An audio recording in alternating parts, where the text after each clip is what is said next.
Hello, hello. Welcome in. How is everyone doing today? I'm tired, to no one's great surprise. Been having a lot of trouble sleeping and being awake at a normal human time. But I am, in fact, awake, and Poppy is with us today. If she would like to be on camera, that would be great. Yeah? Like to be on camera? Entertain the viewers? Why? Hello. Happy Weird Wednesday to you two. Um, so yeah, we've got the Poppy Cat. She was, perfectly on camera before on the sofa, but she had to get up just as I started stream. She had to. Thanks for the diamond heart. You deserve it, YGY. I discovered I had a bunch of new slots open. I guess I'd reached one of those points where Twitch gives you a few more to spread around, so I spread some around. Which of course made me self-conscious that, oh no, am I going to not give one to someone who does deserve it and thus spurn them? No, it's just a nice little thing. If I could, I would give everyone VIP because you're all wonderful people. But as it is, I can just sort of throw a few around that people who stop by, and I like them. It's not like it really does much anyway. You can talk during some emote-only modes and things like that, but yeah, today I think we're at the end of our weird Truth is Stranger Than Fiction playthrough here. It's given us 4 or 5 episodes of quality ghost stories and Bigfoot and things like that. And yeah, it's been a lot of fun. I really like this 1990s era CD-ROM gaming. They're just throwing everything at the wall just to see what sticks. So I don't know exactly what's going to happen next week Wednesday is the thing. We need to talk about logistics of streaming here. I always intended this Wednesday thing to be just sort of if I'm conscious and I'm happen to be able to stream, I could stream and we could play some Wednesday. Is there full motion videos? There are a few, Young Billiam, yes. They're really cool, and a lot of them are 3D rendered, CG, 3D Studio Max, or some other ray tracing software rendered. I'll start up the game. You can see the opening sequence, which has a lot of that. Where is Poppy now? Off.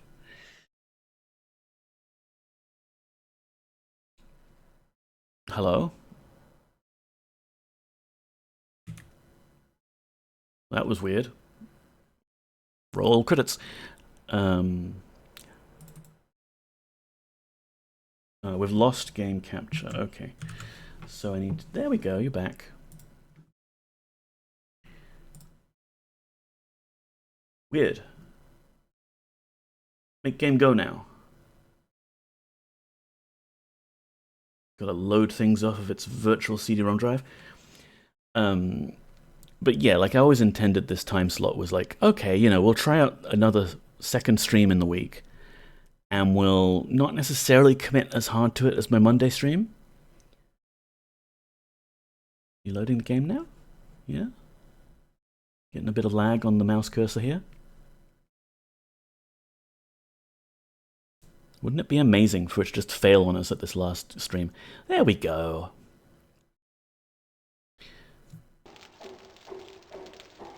Look at that chunky full motion video. We're talking MPEG 1 here, if that.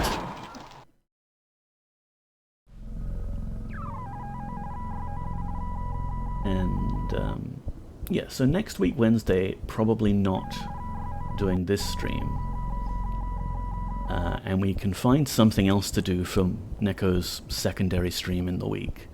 And we might even find a different day to do it on. And as you know, I've been having trouble sleeping lately. Trouble being awake in the morning. And part of it, okay, yeah, it's because I've not been working. But I don't really want the stress of actually working a 9 to 5 and then I can't sleep and I've going, oh no, I've had 3 hours of sleep, but I have to go to work in the morning. Oh no, that's just too much stress. Like, the routine is good, but you don't want that. So I had this crazy idea. What if I take this second stream slot that we do each week, and I'll find something else to do, might be some retro coding, and I'll do another stream, maybe on another day, like Thursday or Friday, who knows. Could be Tuesday. And that stream will be 9 AM my time. This is an insane idea, I know. It's absolute madness. But, you know, if I have that second time slot to commit to, and it's in the morning, that could be just enough incentive for me to get up and do a stream for you guys. Even if I really am fucking tired and I don't have the ability to properly communicate or anything, we might find some entertainment out of that. And, you know, chat is a lot more forgiving than the bosses would be for turning up to work late. If I'm late for stream, that's not as big of a deal. We could try that. Where is the Poppycat now? Does love skulking off and hiding while we're doing the stream, doesn't she? I reckon she's probably in the laundry brig. I will grab Poppycam 1 here and we'll just see if she's in there. Because we know she'll come back when it's 5 o'clock here, because that will be her dinner time. But in the meantime, I want to have a cat on screen.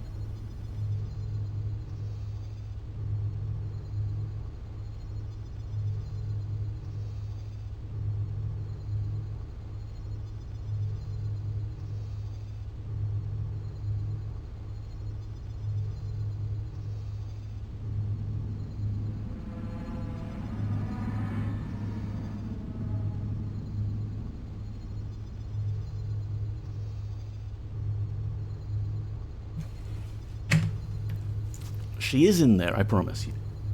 Okay, yeah, cool, thanks. You immediately walk out. You troll cat. You absolute troll. Okay.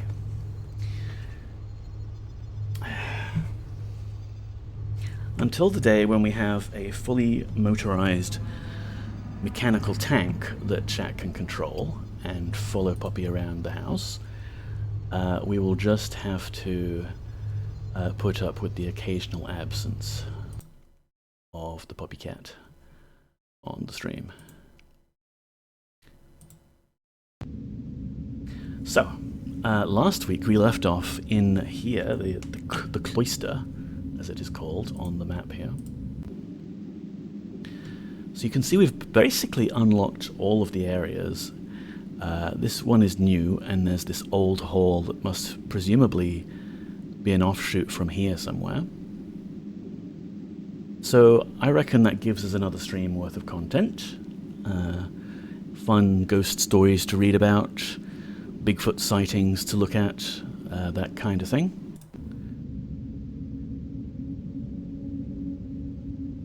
And we can put this game to bed, and I will think up something to do for another stream, possibly next week.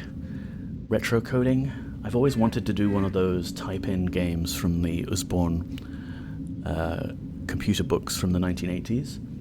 So I reckon that's one thing I could possibly do without too many brain cells in the morning stream. I'll put details on the Twitters and the Mastodons and the Discord, of course, which you can find here.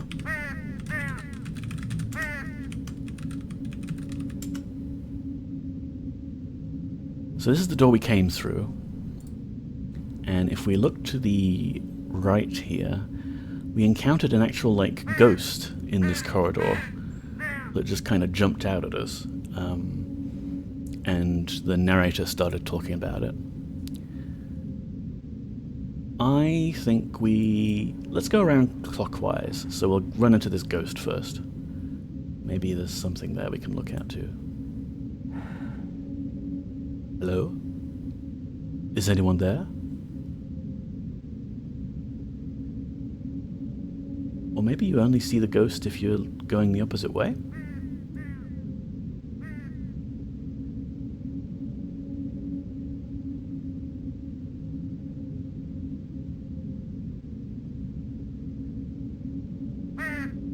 Okay, maybe you have to be going this way around. The game does like to hide a few of the encounters, so they're not all like on display as museum pieces. You do have to work for one or two of them. When Evelyn Garrett and her daughter saw the dark, shapeless figure walk through their walls, they didn't really mind. They were used to it. The figure, which daughter Diane described as being a bit like a man wearing a cape, had often put in appearances at their house, sometimes even in front of their guests.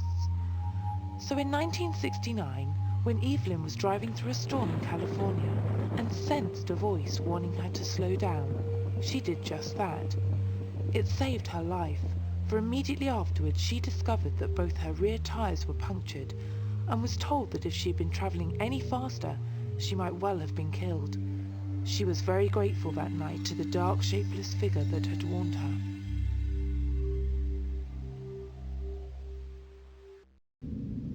Well, that's kind of two ghost stories, isn't it? Like, we sometimes see a ghost in the house, and then also I heard a voice while driving to warn me to slow down. And honestly, that could just be like some subconscious aspect of you just going, I think rear tires just got punctured or something.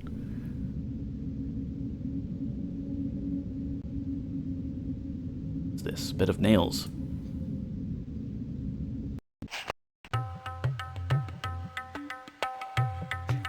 All over the world, people have displayed remarkable resistance to pain in varied and often spectacular ways, more often than not, in a belief that putting the body through acts of suffering will increase their spirituality. The practice of firewalking on burning coals is an old and spectacular one, but research has shown that it requires no supernatural powers or great religious belief to do it, although lack of preparation could result in serious burns. Back in 1935, Harry Price studied the firewalking of the young Indian Kuda Bux and observed that his feet made contact with the coals only very briefly. Other more recent experiments by Professor Carlo Fonseca involved putting the foot on a hot light bulb to show that some feet can withstand tremendous heat for much longer than Price imagined, as long as they are feet hardened by a lifetime of barefoot walking on rough terrain. Another explanation points to some walkers wetting their feet before entry, which research has shown can help due to the Leidenfrost effect, where the water would briefly form a semi-protective layer. Many of them, however, refuse to use water, so this would only account for some cases.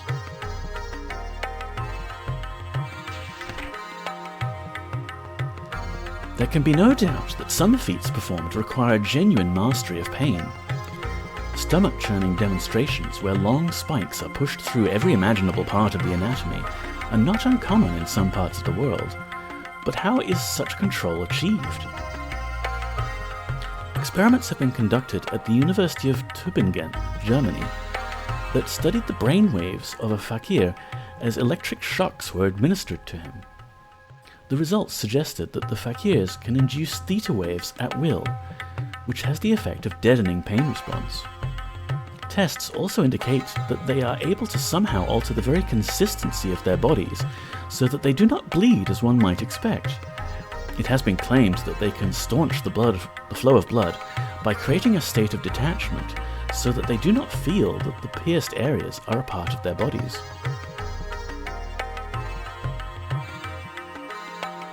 A dervish of the Sufi school of Tariqa Kaznazaniya, taking part in a study into healing of major wounds at Parman Program Labs, Jordan,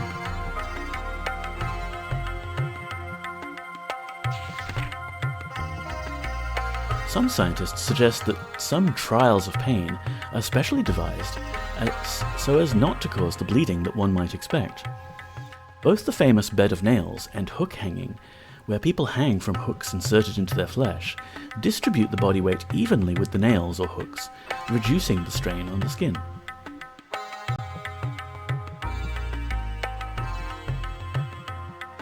A dervish of the Sufi school of Tariqa Kaznaz Aniya, taking part in a study into healing of major wounds at Parliament Program Labs, Jordan.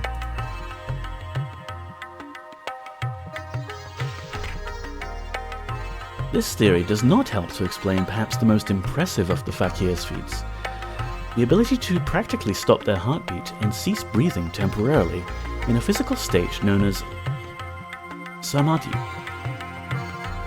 In 1837, a fakir named Haridas was buried alive in a box sealed with the Maharaja Ranjit Singh's personal seal, without food, water, or even air for 40 days.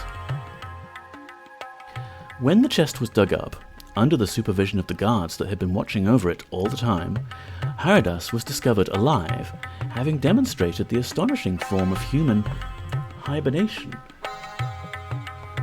Many similar demonstrations have been performed by others, proving as conclusively as can be the ability to exert astounding levels of control over the human body. A warning should go out, though, to anyone considering attempting such exercises. A remarkable gentleman known as General Townsend once demonstrated his ability to control his heartbeat when he stopped it for 30 whole minutes, only for it to stop permanently just 8 days later.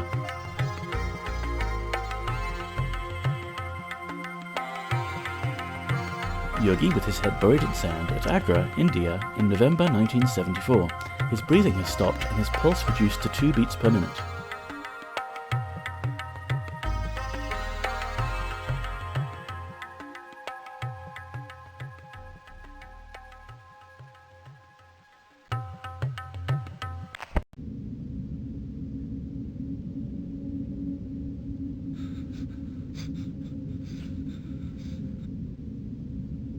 Is there anything we missed down there? Just a ghost? What do we have here?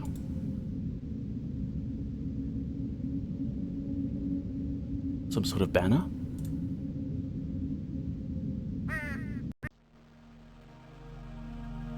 Meow, really? Dinnertime, you're dying.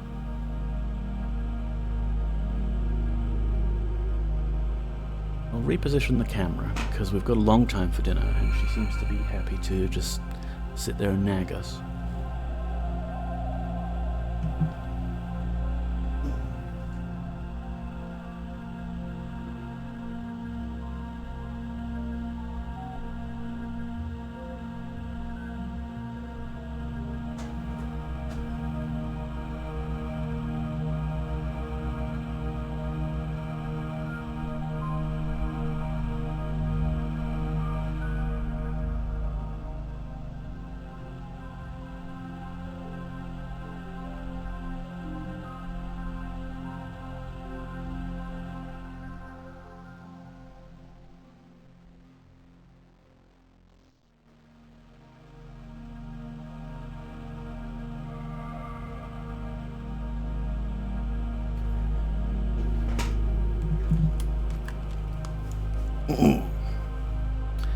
What do we have here?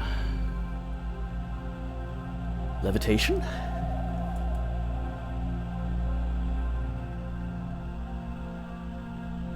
The gravity-defying act of a human staying afloat in the air with no means of support has been a long-time source of much conjecture and divided opinion. Yet Christian saints and Muslim levitators could do it, spiritualists could do it, and Indian fakirs can do it as well. Or can they? The fact that magicians can also do it casts doubt on the subject of levitation in much the same way as their deceptive abilities question the authenticity of both psychokinesis and extrasensory perception. On the other hand, does the fact that magicians are capable of jaw-dropping acts of levitation by means of some trickery rule out the possibility of some people having the genuine ability to float on air?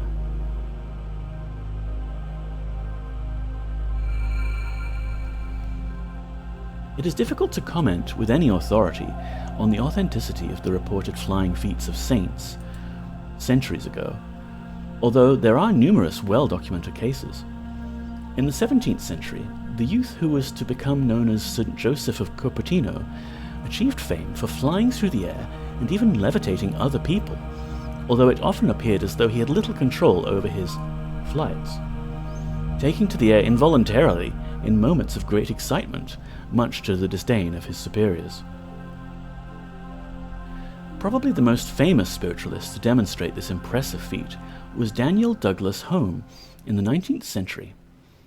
In front of many witnesses, he would float in a trance-like state, once even moving from room to room by floating in and out of the windows.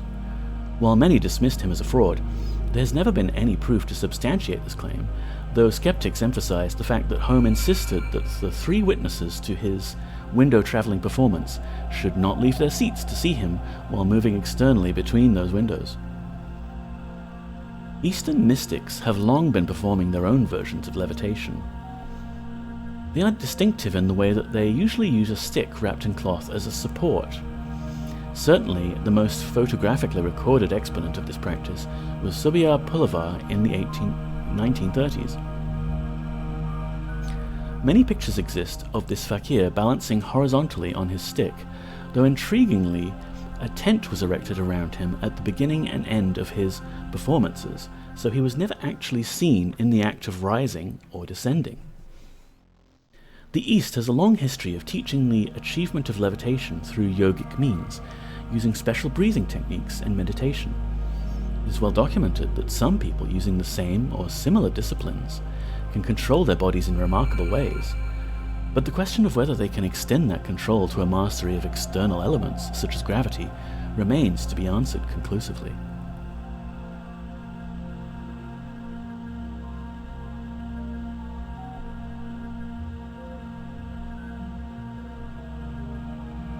If I can follow the cat with Bobby Can number 2.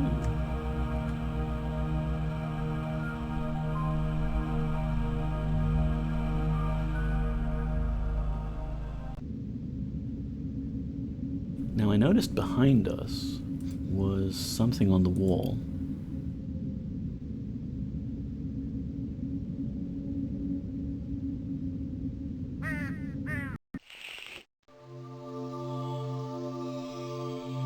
There have been many cases of religious statues seeming to weep or bleed, only to have some perfectly simple scientific explanation. However, there are many cases that have never been successfully explained.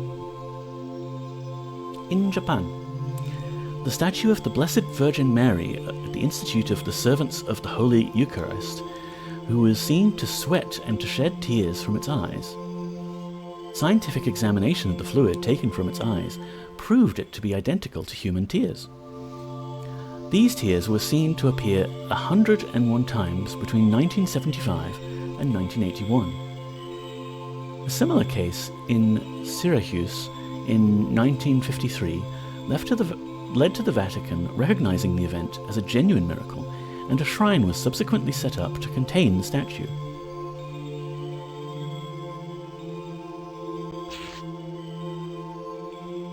Figures have also been found that weep not tears, but blood, as in the case of the statue of the Virgin Mary in Porto San Stefano, Italy, and blood has also been discovered flowing from the palms of some statues, such as the statue of Christ in St. Luke's Episcopalian Church near Philadelphia.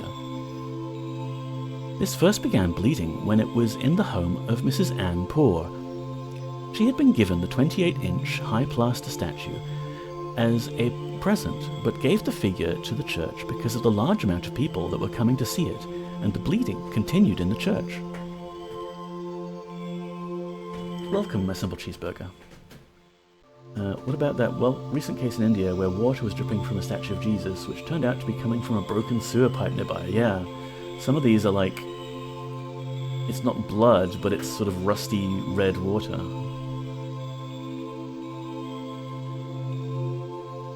The blood was duly analysed and discovered to be of great age. Further examination of the statue itself failed to find any possible explanation for the mysterious oozings.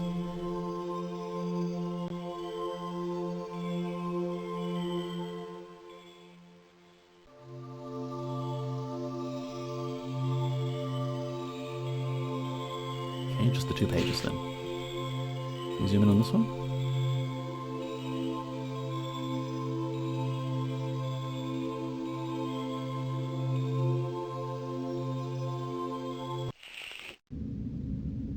Oh, getting a vision. It's gone.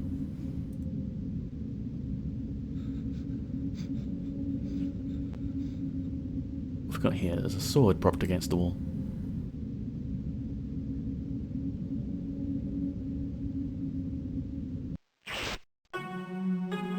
The waters of a certain fishing port in Japan contain an eerie tribute to those that died in battle there long ago. On the backs of many crabs that live there, the faces of the samurai can be clearly seen, moulded into their hardened shells, an ever-present reminder that though their bodies may be gone, their souls live on. A photo of this crab is not included, unfortunately.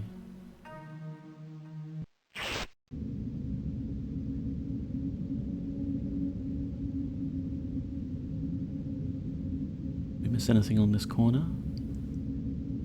I don't think so.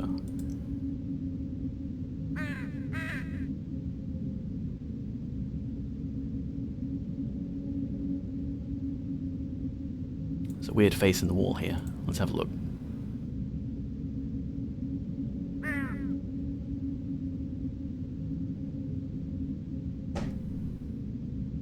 She continues to evade us, but she will be back for dinner time. Make sure of that.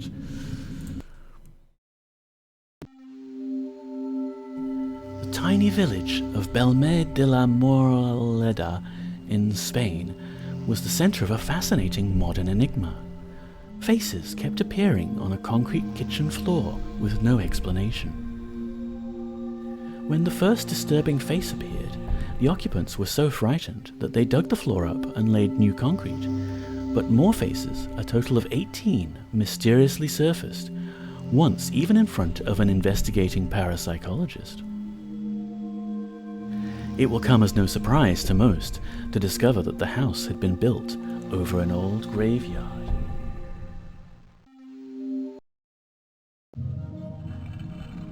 Oh, I think this is unlocking something.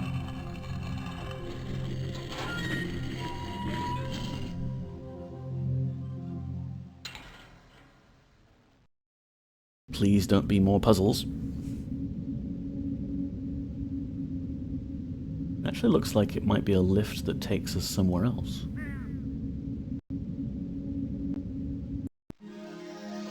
Yeah, CG. What on earth is this curious game?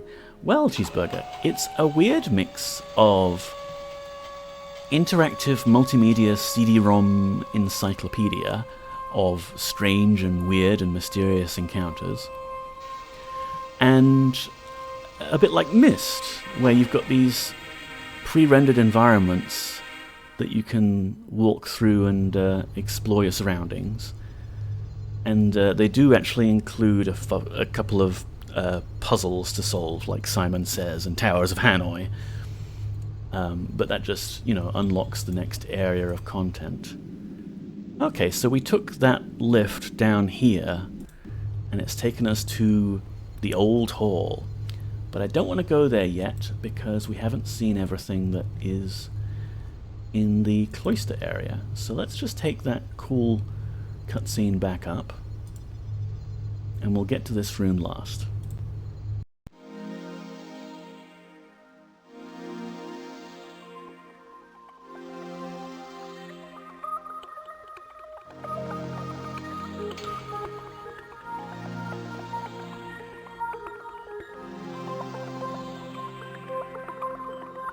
Reminds me of those That's Life magazine articles that report on the most random of things.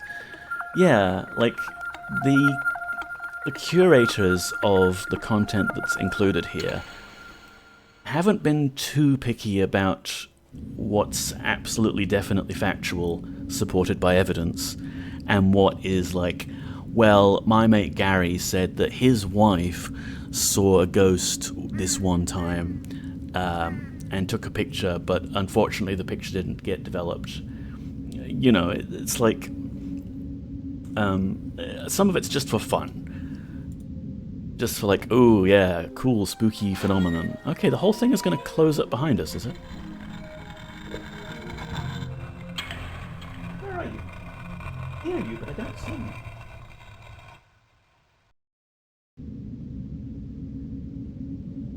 And you're going against Gaza? Gaza? Where?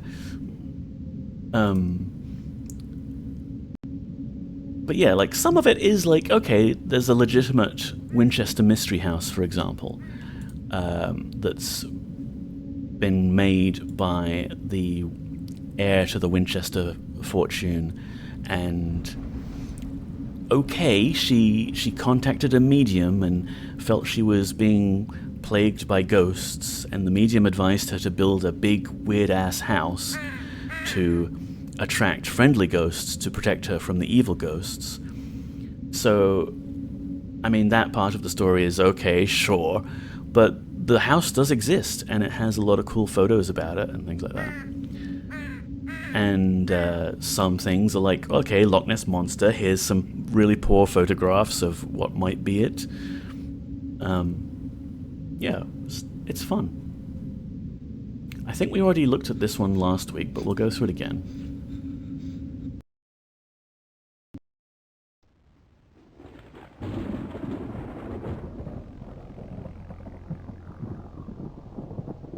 The mystery of the eerie events that took place in an otherwise ordinary house in Mulhouse, France, continues to baffle the experts to this day. They began in 1977, and the occupants, a couple named Carla and Thierry, were so disturbed that they called for professional help in the shape of physicist Dr. Fleur. As soon as he had set up his equipment to investigate the strange extremes in temperature that had been occurring there, his instruments behaved in ways that he was completely unprepared for. The temperature recorder showed inexplicable activity in the house, giving remarkable readings that were not technically possible, yet he could find no fault with the equipment. He called in Professor Hans Bender of the Freiburg Institute of Paranormal Research, who began to conduct tests involving, amongst other things, glass tilting, a method which was successful in establishing communication with a spirit that called itself Henri. Next came the discovery of unusual markings, found in an equally unusual way. Having established that it was Carla who was the focus of the poltergeist activity, they called in a hypnotist who claimed that he had received a message via Carla to look to her bed. Underneath they discovered two symbols drawn on the floor, similar to some that had mysteriously appeared on her legs some days earlier. Later, the floor in the cellar became strangely active. Much to everyone's amazement, the ground level inexplicably rose, so that 8 inches of soil had to be dug out before the door could be opened. This followed the eerie appearance of a dark figure in their apartment, and preceded Carla falling into a sudden trance. Then the mysterious symbols made a spectacular reappearance. As Thierry grabbed his camera to photograph Carla, he became aware that the film he had inserted earlier was no longer there. He opened the camera, and there inside was a piece of folded paper. This proved to be one fright too many, and both Carla and Thierry fled to Antibes, with no regrets at leaving their poltergeist behind them, or so they hoped.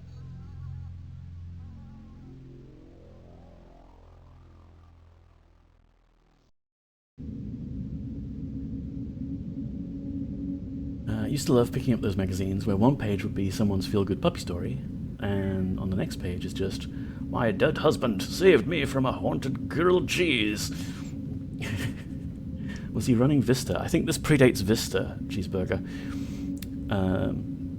It's like, it's very, like, oh, my instruments are reporting values that seem incorrect and can't possibly be accurate. Must be ghosts. It sounds like the wildest scavenger hunt. Yeah. Someone playing silly buggers, isn't it?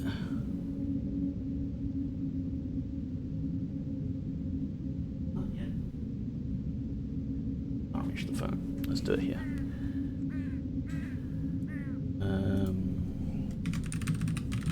Will this work?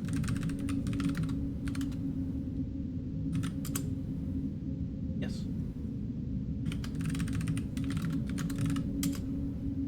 Can I chain these? Not quite. Well, that's slightly better picture of Poppy anyway.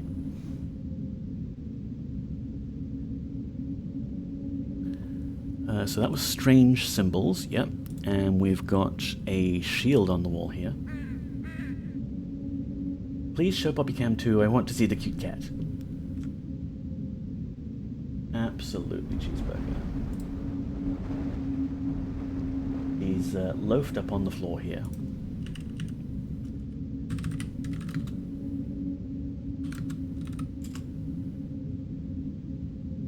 And she's patiently waiting. Patiently waiting.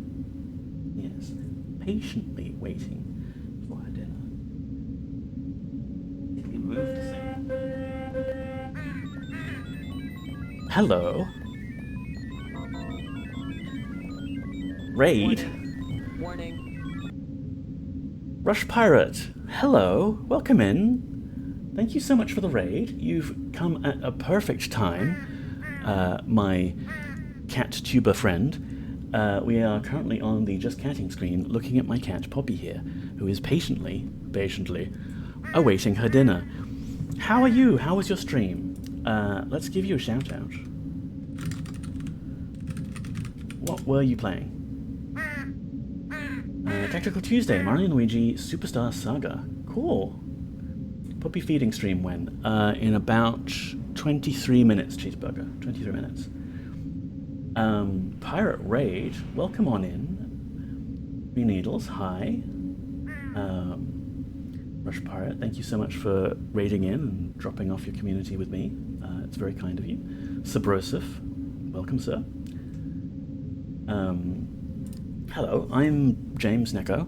I am an Australian retro streamer, mostly. Sometimes I will surprise you and I will do something that is not retro, but we are usually doing retro DOS gaming, and today we're doing Windows 95 era gaming.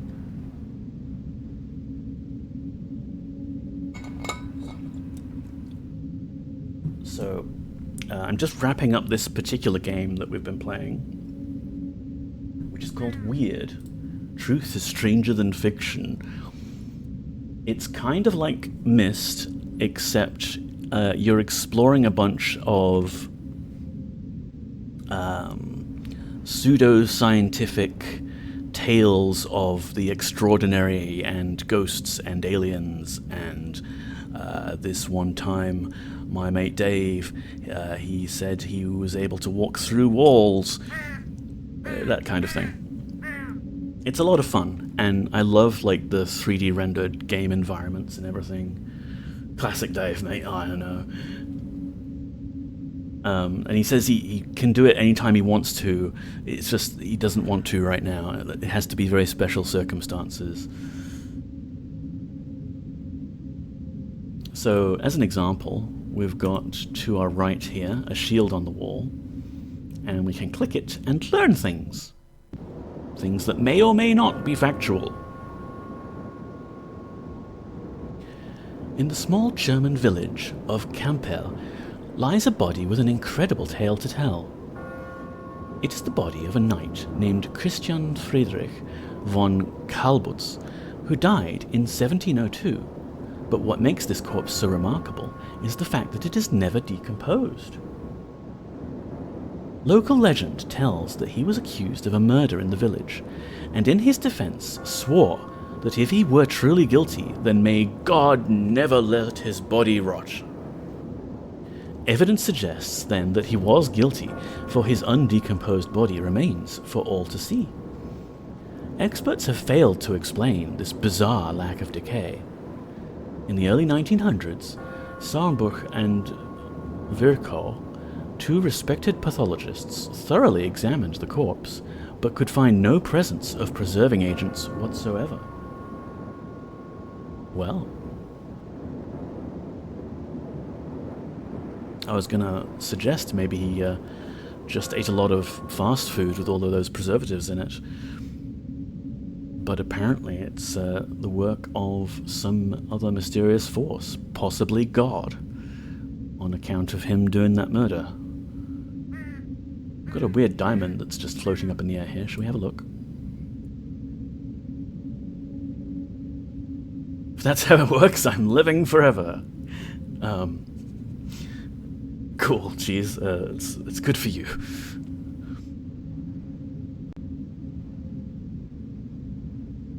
Shiny. Can an inanimate object such as a diamond influence the course of several people's lives? The story of the Hope Diamond would give anyone cause to ponder that question. Orange light just Ever for the since it was allegedly strobing. prized from the head of an Indian idol, misfortune and tragedy has befallen those who came to own it. From the hands of the French traveller who was torn to pieces by a pack of wild dogs, it found its way into the possession of Marie Antoinette, only to disappear upon her execution. Other owners met with similarly violent deaths. A French broker named Jacques Collot killed himself. Prince Ivan Kanitovsky was murdered after lending the diamond to an actress and then trying to shoot her the first time that she wore it. Jeweller Simon Monterides was killed with his wife and child when their horse-drawn carriage went over a cliff. Sultan Abdul Hamid II was dethroned after he found his mistress murdered, and a gentleman named Habib Bey was drowned when the liner Le Seine sank. However, the curse did not prevent Mrs. Evelyn Walsh McLean from purchasing it, only subsequently to have a son die in a car crash, a daughter die of an overdose, and her husband become an alcoholic and die in a mental home. In 1949 it was given to the Smithsonian Institute, but that did still not help Miss Evelyn McLean, a former heiress to the diamond. She was found dead at her home at just 25 years of age.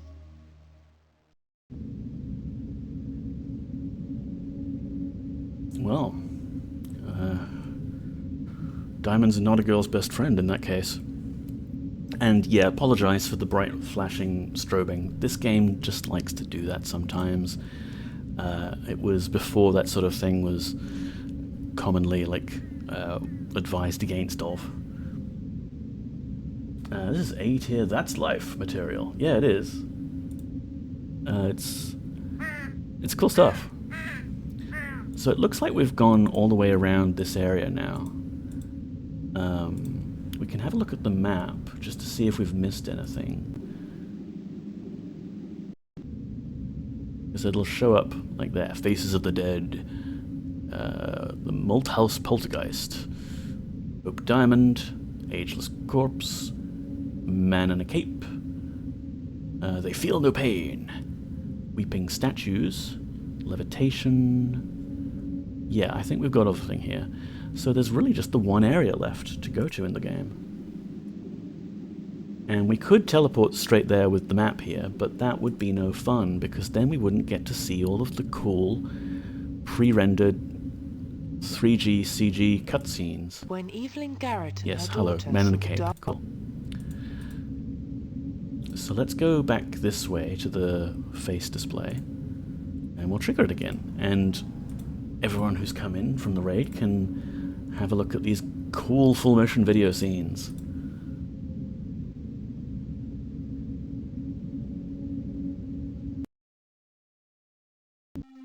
I may as well read this again. The tiny village of Belmel de la Moralda in Spain was the center of a fascinating modern enigma.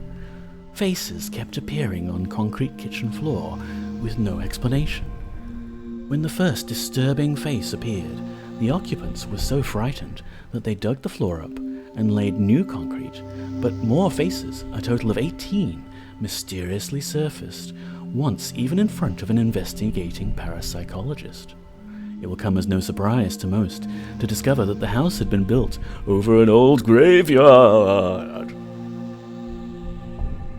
We click this, and things happen.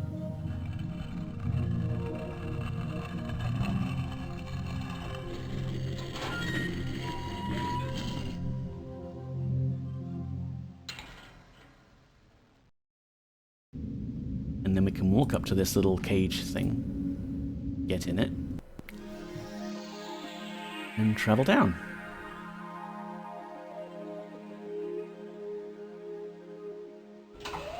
Whee! Got 15 minutes before Poppy dinner time, so we'll at least get her on camera for that, and maybe a little bit more of the game. And then I am very, very tired today because lack of sleep, so might be a shorter one today. But next week I'll move this time slot and we'll do something else with it. I'm planning to do like a morning stream, morning my time, and we can do some retro coding, because I've got copies of the Usborne programming books from the 1980s that I really want to go through.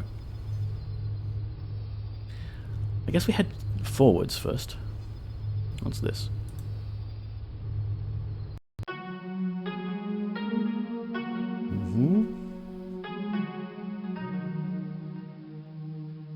The Chinese Wildman Institute is not a plush, high-tech laboratory like some of those which investigate Western zoological enigmas, but it does house several footprint plaster casts, hair samples, details of sightings, and even a pair of severed hands, said to be from the creature known as the Chinese Wildman.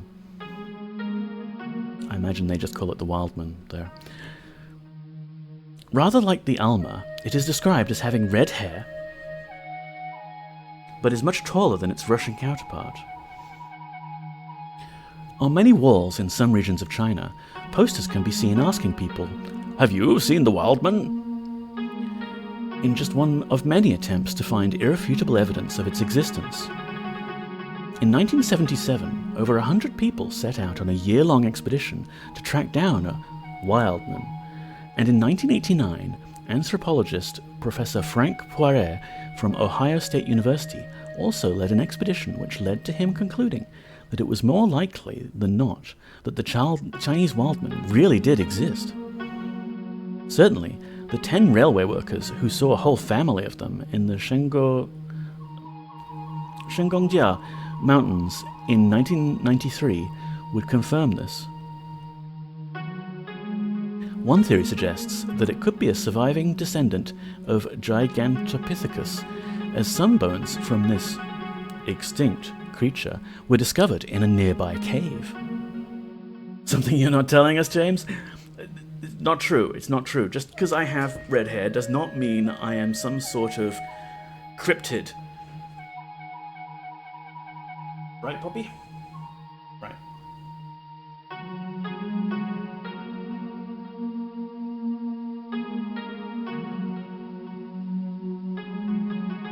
Hey, look. No, there's no resemblance here.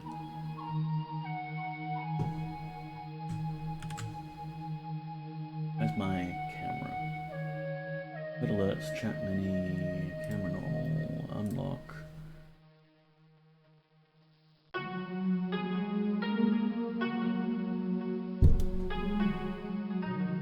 No.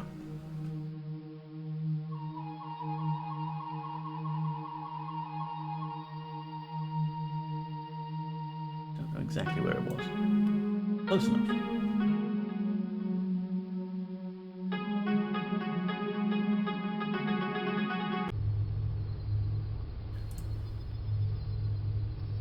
There's a hat on the wall here.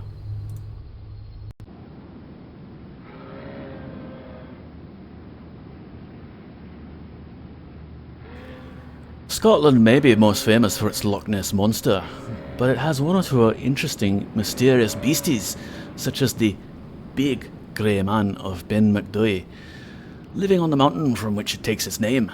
It could be said to be Scotland's own abominable snowman, though local legend has it that this version wears a black top hat. Unlikely though that may seem, there's been no shortage of witnesses who claim to have seen or heard something strange up there. Professor Norman Colley stated that in 1891 he was climbing down the mountain through mist when he heard a crunching noise that suggested heavy footsteps behind him.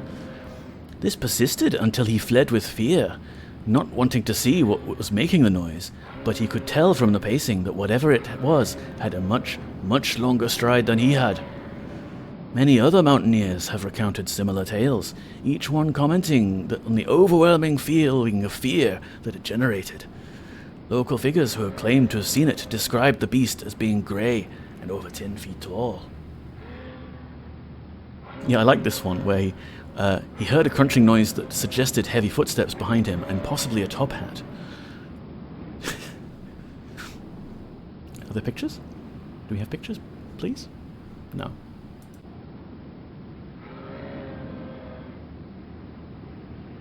Listen, puppy. 10 minutes. 10 minutes, wait, then dinner.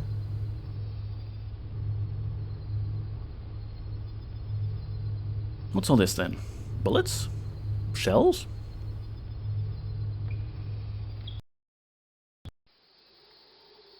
Are we hunting more big feet?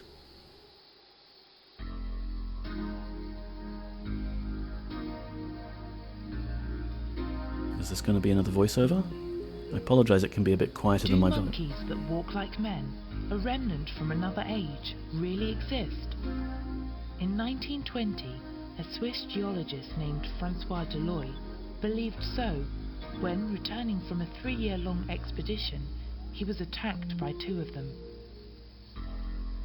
He and his men were near the Tara River, on the borders of Colombia and Venezuela, when they saw 2 large tailless monkeys walking upright towards them.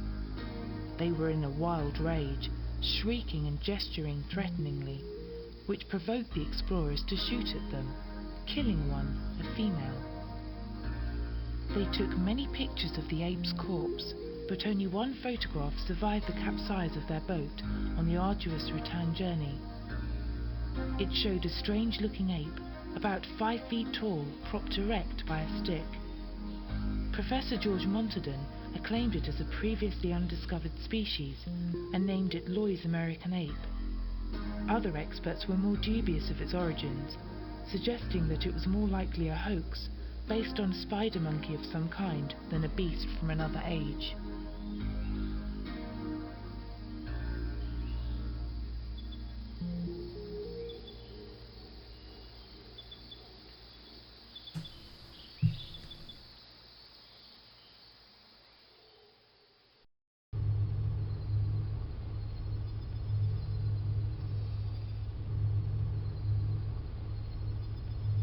Right.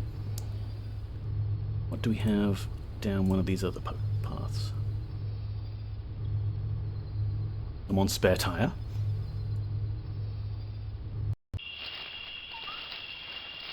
Yeah, the audio mixing is difficult because I've got the virtual machine cranked up to the max. But they still sometimes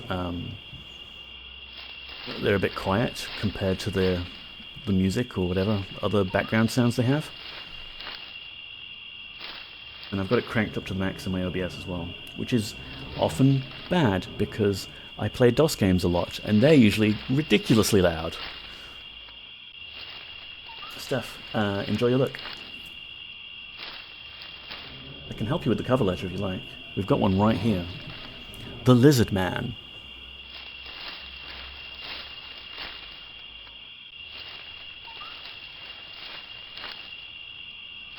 There was something really scary lurking in the swamps of South Carolina recently. At least, that is what several people who saw the Lizardman said during a spate of sightings in 1988. A teenager claimed Christopher Davis was the first to see it at the end of June when it came running towards him while he was changing a tire. Seeing a 7-foot-tall lizard with red eyes and long claws heading his way led him to think that it would be a good idea to get the hell out of there, which he duly did, though not before the creature had lunged at his car and jumped on top of it, leaving long scratches on the roof. No, Dad, it was a lizard man, I swear. I didn't scratch your prized car.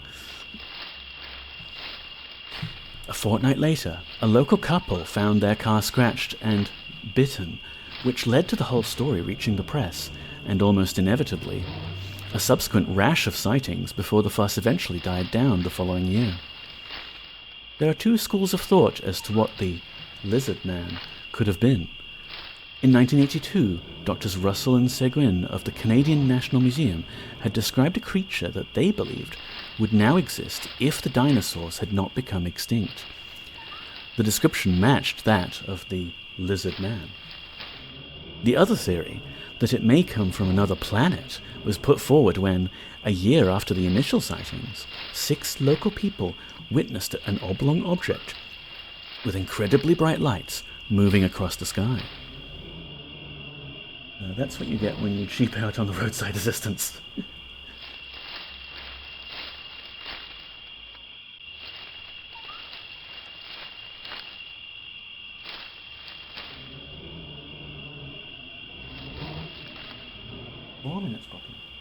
Listen. Be able to just do this plunger, I guess. Boom! Compared to the vast Loch Ness, is that supposed to be an F? Loch Fada in Ireland is a tiny 1.5 miles long, as opposed to nearly 22. But there have still been several sightings of an unusual creature there. In 1965, Captain Lionel Leslie decided to try and shock the monster to the surface by setting off an explosion in the loch, which resulted in a thrashing, dark form surfacing briefly. Unfortunately, the surrounding turbulence of the water left the shape of the creature indistinct, and the determined captain little the wiser as to the secret of the loch. Yeah, that's a good idea. Just blow it up. Like, people fish that way. They throw dynamite in a lake. It goes off. The resulting shockwave kills all of the fish. And they all just float up to the surface. Dynamite fishing. Great. Was that something on the wall here? No, it was just like a rust mark or something. 3 minutes left, Poppy. I guess we could do a couple more, depending on how big they are. Some of these are very big and detailed, and then some of them are just like, yeah, Cousin Dave. Ooh, what's this? That's a bit mysterious, isn't it? Different folks. Okay, so, a note that this game did come out 1990s, and sometimes they might use words and descriptions of people that are not what we would do these days. So, content warning there. We all know that no two people are alike, although recent developments in the science of cloning may soon change that. But there are generally accepted views of what normal people look like.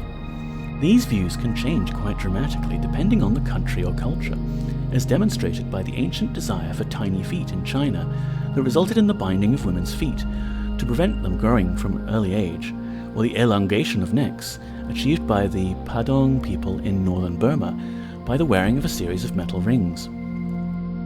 There have been some people, however, who would not fit into the normal category in any country. These special people, curious anomalies of nature that in many cases science still can't explain, were often derided for their uniqueness in the past, and not so long ago they were collected and put on display in cruelly titled freak shows. As long ago as 1598, brain is already shutting down, people, Francis Trovillo was exhibited in Paris as the Horned Man of Mexicaires. You will not be surprised to discover that he was given this title because of a horn he had growing from the center of his forehead. Oh, I thought that was his hair that he'd styled, sort of curl. Apparently, it had begun to grow on him at the age of 7, and by the time he was 35 years old, it had reached the size of a ram's horn, curling back so that when it reached the top of his head, it had to be trimmed.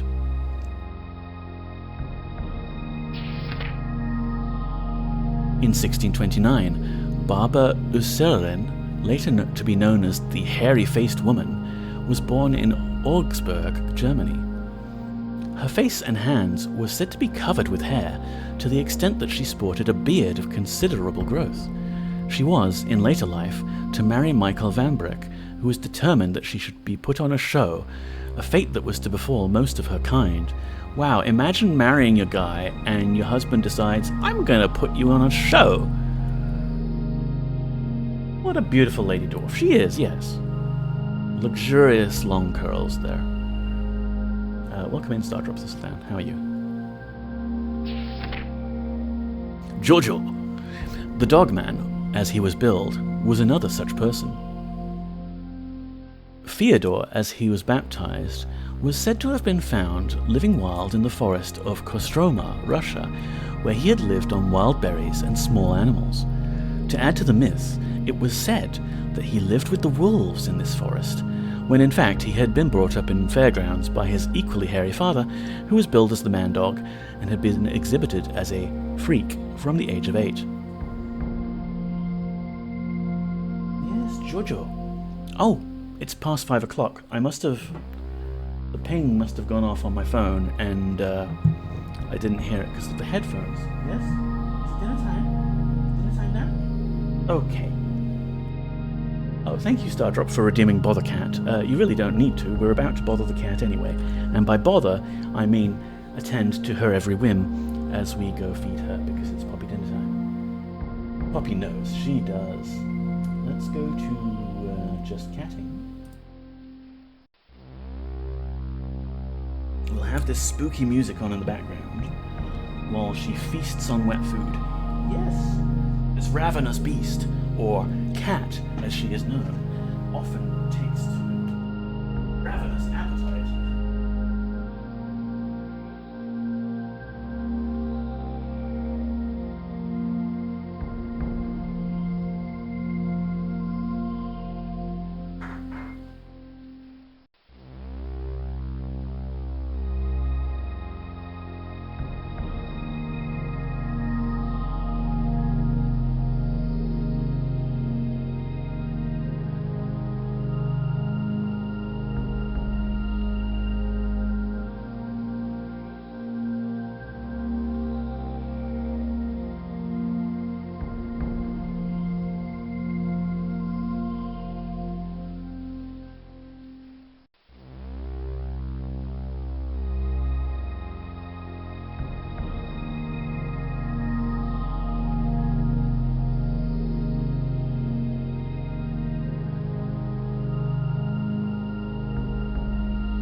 Very little footage of this beast has been found,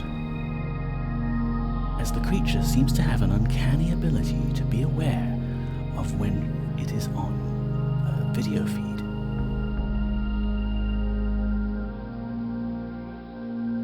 Sometimes known as the living room tiger, this poppy cat has a voracious appetite that cannot be explained by any known science. Even being a small bean as she is able to consume vast quantities of food which should not possibly be able to fit within her stomach.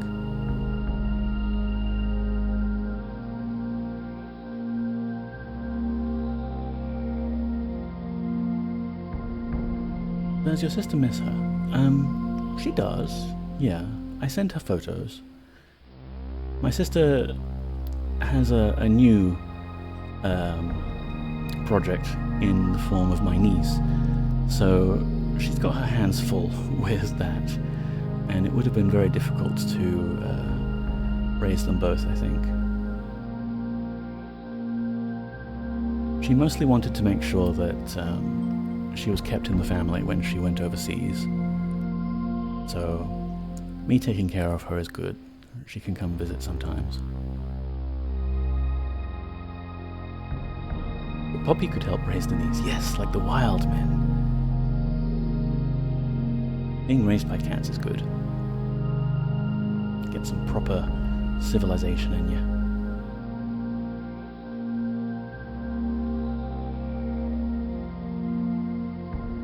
You'd think she was starving.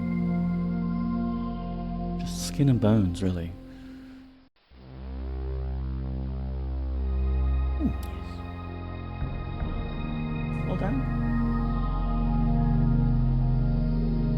I think we're all done.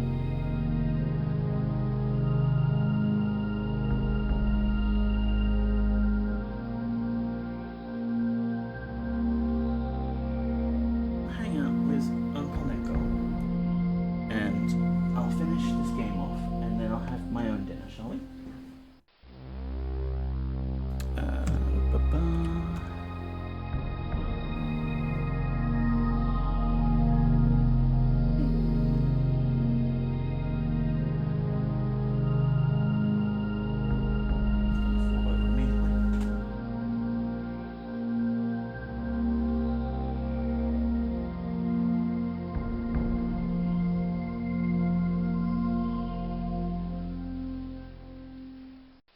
Just barely.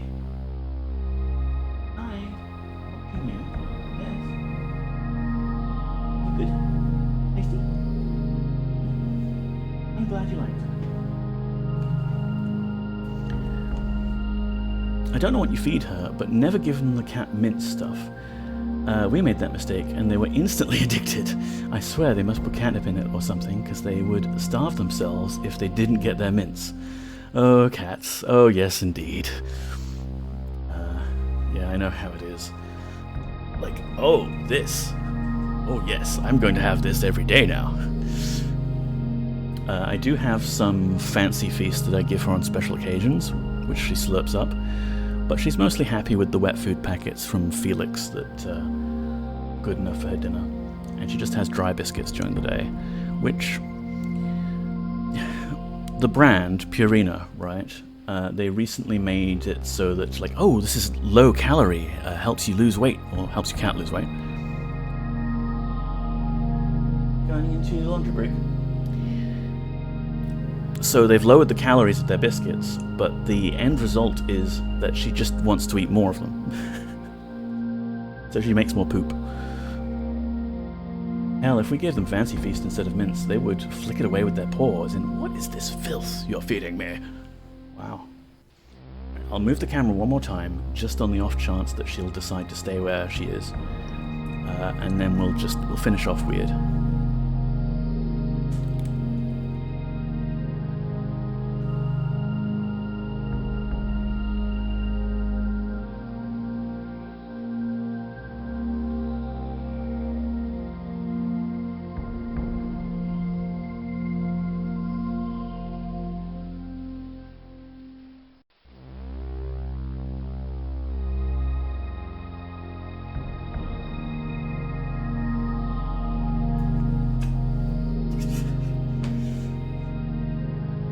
Uncanny ability to know when it's currently being videotaped, akin to the Bigfoot. Finish the stream off, okay? Wasn't offering to give you any more food.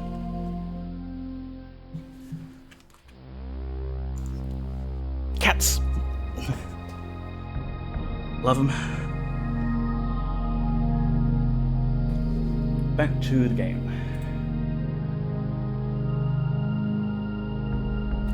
Freak from the age of 8. Oh, we can actually click on these to have a closer look. The Dogman was known as Jojo.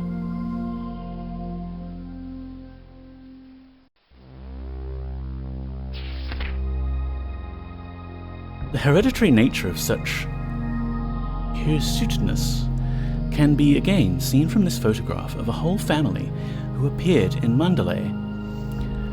Lionel, the lion-faced man, was almost identical to Jojo, and spun an equally dramatic yarn.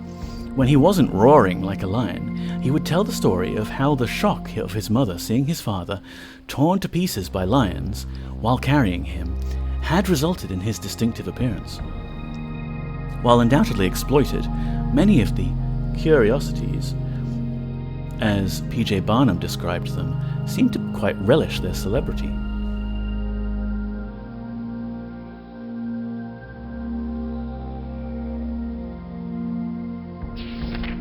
I mean, there must be a gene or something for it. Okay, this is a bit weird. Conjoined twin, maybe?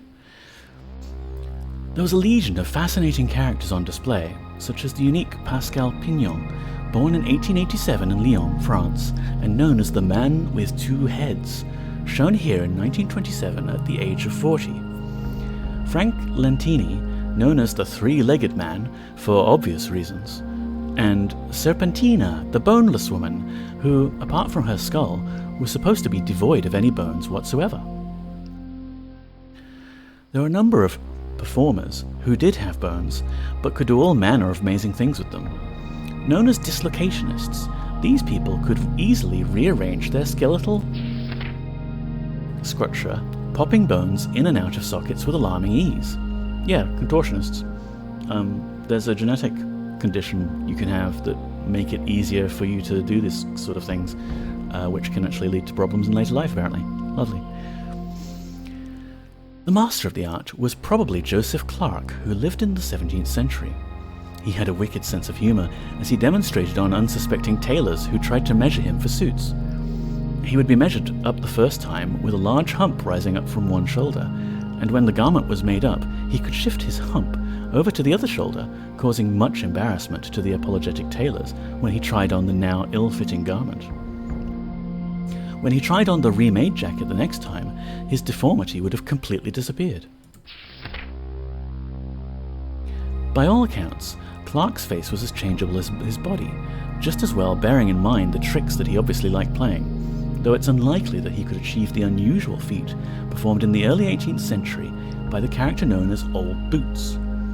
His nose and chin were so long and close together that he could hold a coin between them, a feat that was so popular with his public that he would make quite a considerable sum by its performance. It would certainly be said that his face was his fortune.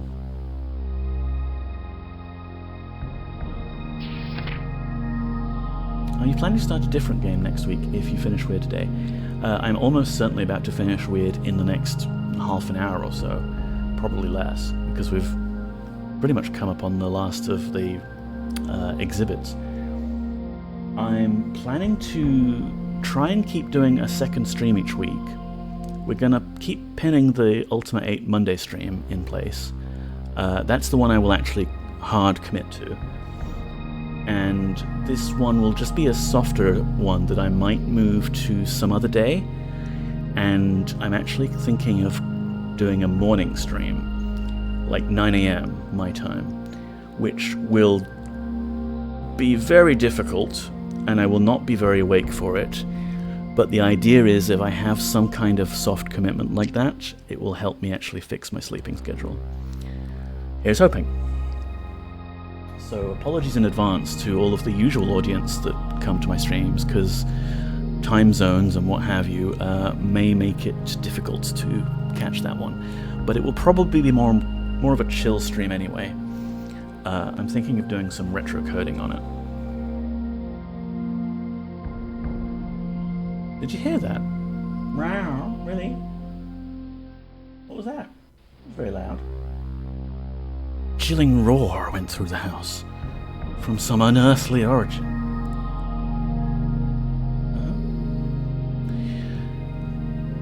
The puppy is on the prowl. The same could be said about Grace McDaniels, who was described as having flesh like red raw meat. Her huge chin was twisted at such a distorted angle she could hardly move her jaws. She used this to advantage by earning her living in sideshows billed as the Mule Woman, and proved that being different needn't also mean being unappreciated, as she received numerous proposals of marriage before finally taking her pick from a horde of hopeful young men. Wow, you're so fast.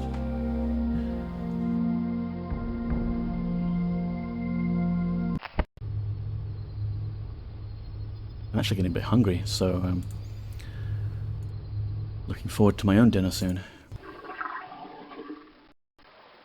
Tales of haunted houses are legion, but ghosts appearing on the waves are rather more rare. Yet, in the 1920s, the strange case of the SS Watertown provided a fascinating tale of just such an occurrence. Two men, James Courtney and Thomas Meehan, were tragically overcome by fumes while cleaning one of the cargo tanks, and, in keeping with tradition, the men were both buried at sea, though it appears that they were far from at peace. The following day, the captain was shocked to be informed that the faces of the two dead men could clearly be seen in the waves following the ship. The next day they returned, and the next, always appearing in the same position until all the crew had witnessed this disturbing vision. Upon docking at New Orleans, the captain informed his company, the city's service company, of the incidents and was advised to take a camera on the next voyage to try and record the apparitions on film should they return.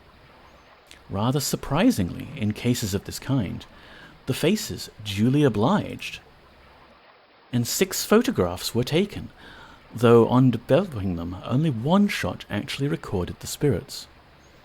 The whereabouts of the film and photos were to become strangely unclear over the next years, but Fate magazine did publish the spectral shot in their December 1963 edition. Well, that's ruddy mysterious.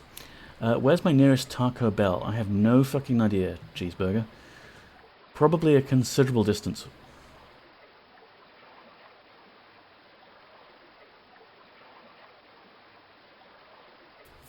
Spookiness. I like how they've got big arrows pointing to the faces.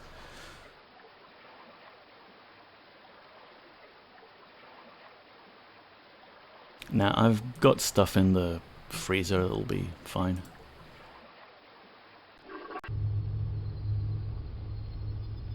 The clickbait thumbnails of the 1960s. You'll never believe what this ghost did.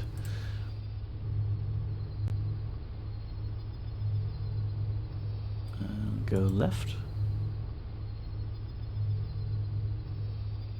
Ooh. Just type your home address into the chat and I will find out where the nearest Taco Bell is. Thank you so much, Stardrop. That's a really handy service to provide.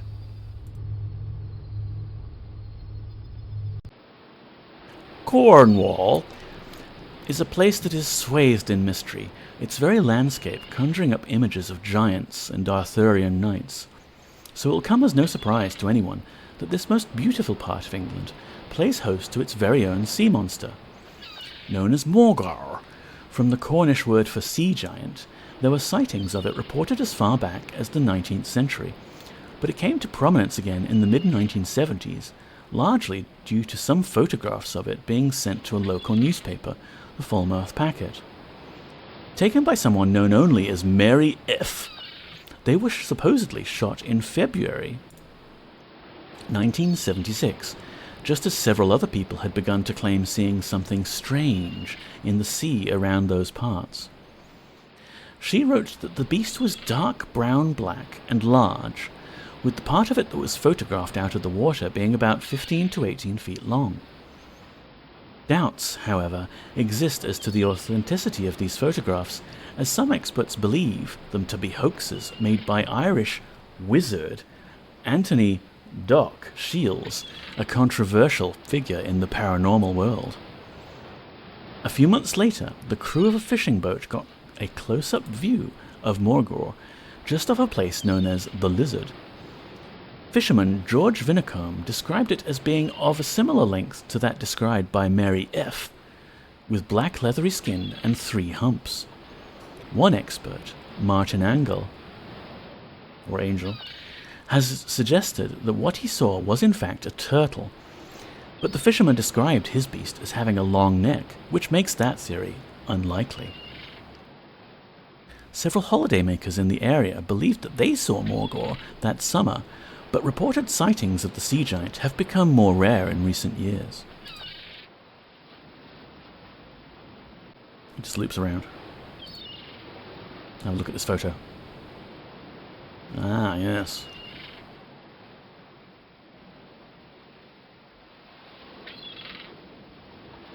suppose that's its neck? Or its dick?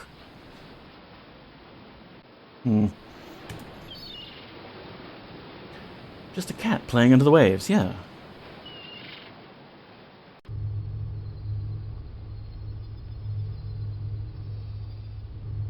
No, that's going out.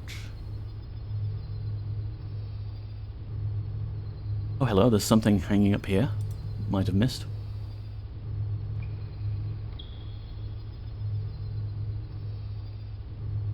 Cool, we've got things to click on. Camera? Over the years, there have been many people claiming to demonstrate paranormal abilities, only to be exposed as fakes. One method popular with hoaxers was that of psychic photography, claiming to project images from the mind onto film. The advent of Polaroid film made it more difficult to cheat in the old ways, so the amazing feats of Ted Sirius were all the more remarkable, and have never been proven to be anything other than genuine cases of thoughtography.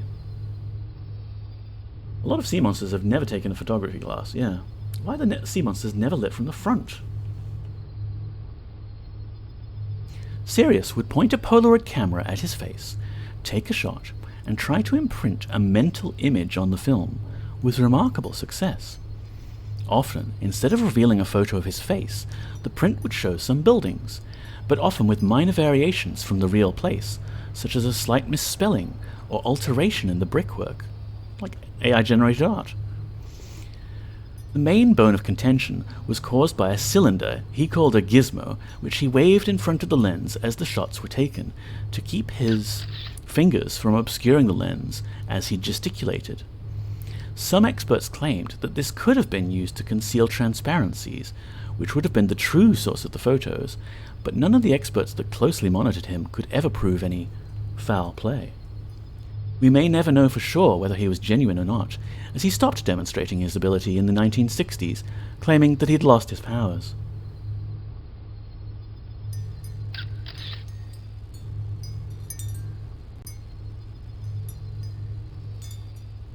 Hey, come on, I want to see more. Is there more?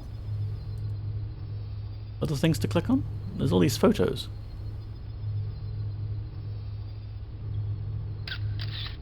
Aw, boo. They're just revealing the text.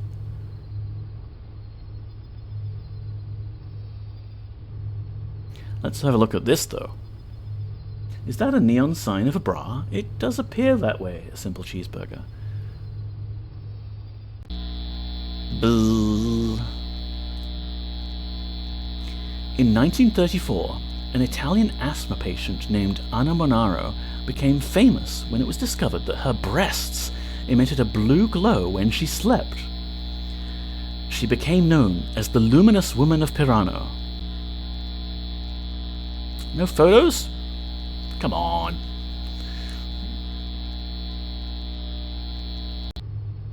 Maybe, it was Cherenkov radiation.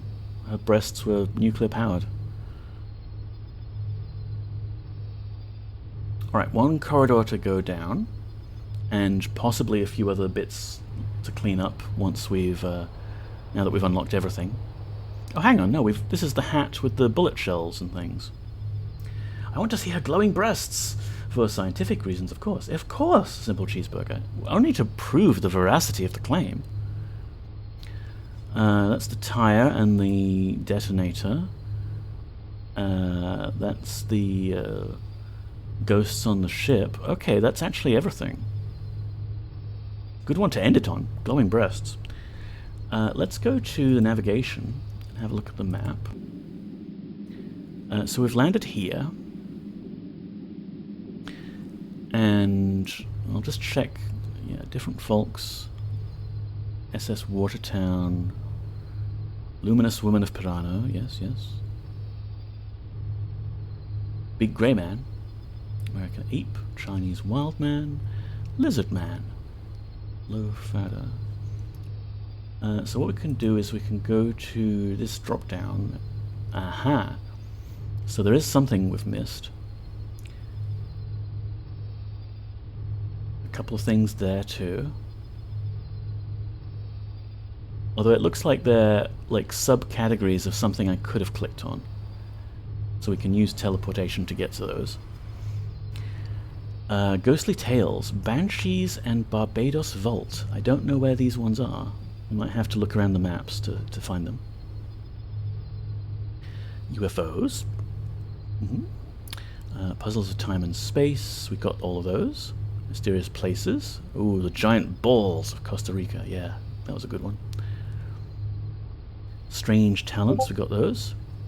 That was a Discord beep. I forgot to mute things. My bad. Fish and Tree. Flesh-eating Sponge. Yep. And Miscellaneous. Spontaneous Human Combustion. Right. So let me actually go mute my browser like I should have. There.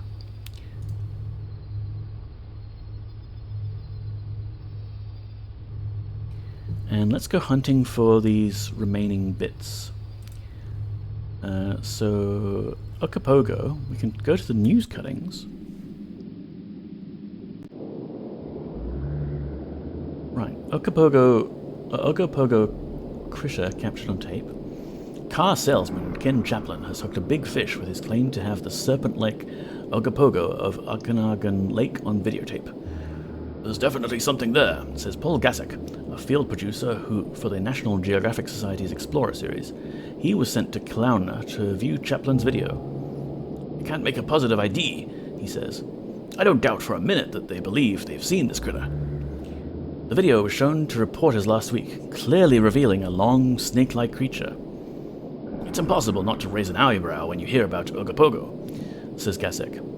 "But there are some strange things in the world, and we at National Geographic have heard of a few and photographed a few." So we read the clippings, yeah. But was there something else? Something to click on? Video that shows up? Sometimes there'll be a little swirly video icon for no obvious reason. That's a different story.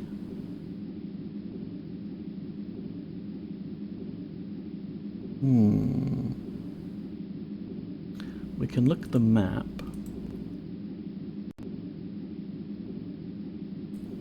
Ogopogo. Yeah. We got the newspaper clippings. Chemosit. Wing Commander Potter. I'm sure a clip could be made of this conversation. Just an innocent conversation about glowing body parts, yeah. Well, if we click on Ogopogo... Ah, okay, we're viewing it from a different angle.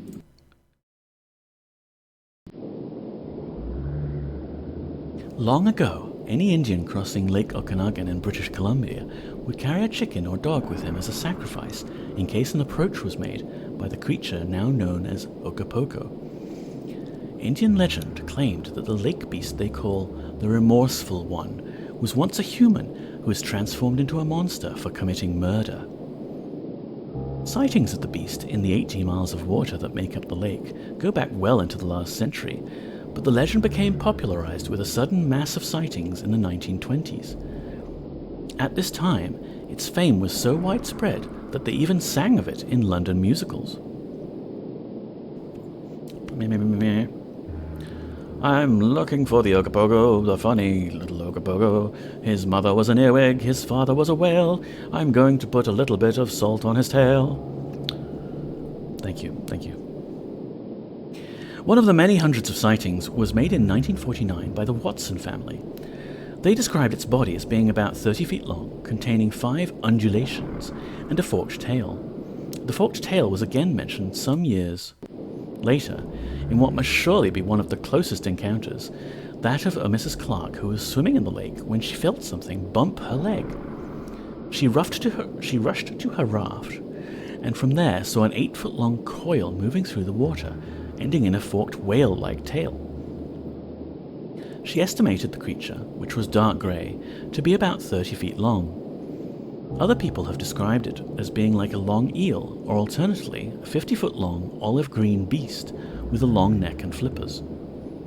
Dr. Roy McCall has studied the descriptions and believes that it may well be a surviving zoologon, zeuglodon that entered the lake from the Pacific Ocean with which it is linked. Alternatively, it could be some form of primitive whale of the Basilosauridae family, which could account for the whale-like tail that is often mentioned by those that claim to have seen it. There have been numerous attempts to find Ogopogo. At one time, 60 scuba divers searched the lake with a camera and powerful lights, and in 1991, a Japanese television company sent a submersible craft down to investigate, but the huge reward that was once offered for proof of its existence was never claimed. The best film evidence was taken in 1968 by Art Folden. He was driving along a road high above the lake when he saw a large shape in the water. Fortunately, he had been filming his family earlier and had his 8mm cine camera with its telephoto lens with him, so he stopped the car and started filming the thing in the lake. The resulting film showed an object that was about 60 feet long and moving very quickly. Although opinions are divided, the film is regarded as probably the best evidence so far of the existence of the remorseful one.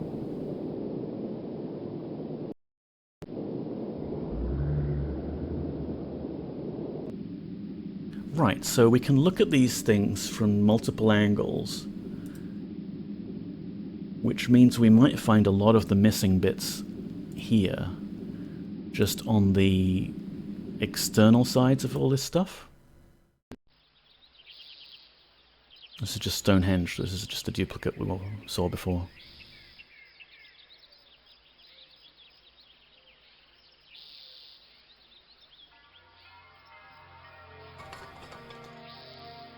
Gone back to a box. The mysteries of the distinctive formation of stones that make up Stonehenge have been discussed by more experts than almost any other man-made structure.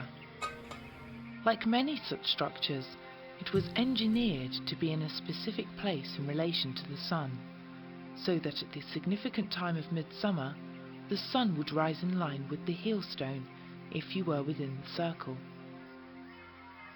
Though very much a focal point of the Druids, this stone enigma on Salisbury Plain, England, was almost certainly built by unknown people, long before Druidic times. Stonehenge itself evolved through various stages over a period of about 1,000 years, beginning around 2800 BC. The most baffling puzzle probably being the question of why its builders should have transported bluestones from a sacred ring all the way from Wales, about 135 miles. It would have been a truly massive task, using only the most primitive forms of transport, and bearing in mind the difficulty of travel and lack of communication systems, one wonders how they would have been aware of the existence of such stones so far away. Many theories abound as to its placing on the network of lays, a mysterious system of underground lines, which are said to run across the world and act as channels of great natural power, with structures such as Stonehenge acting as giant faucets. Other theories have suggested that it was built as a kind of astrological computer, a temple, or as a focal point for the many burial grounds in the region. The absence of any written explanation from its makers themselves as to why they should go to the incredible efforts that they did leaves us only our own science and imagination to explain the building of Stonehenge.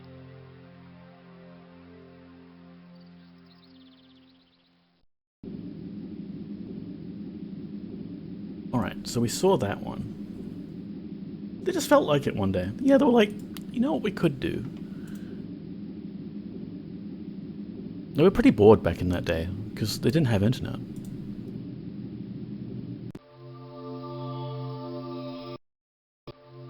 I think we've seen this one. Would it be possible, do you think, for someone to live without taking any sustenance other than the scent of flowers? Unlikely though it seems, such a claim was made by E. Flaken of Germany, who was said to exist on just such a diet for some years. It may not be quite as unique as it sounds though, as centuries ago, Pliny told of an East Indian tribe known as the Astomi, who, having been born with no mouths, lived off the smell of various fruits and flowers.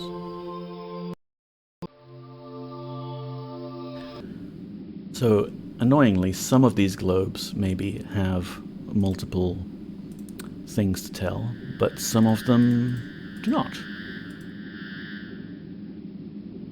So maybe we have to look in the other rooms for the other snippets.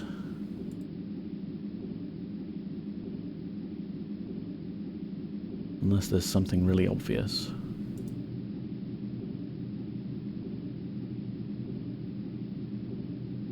What's this thing? The brain?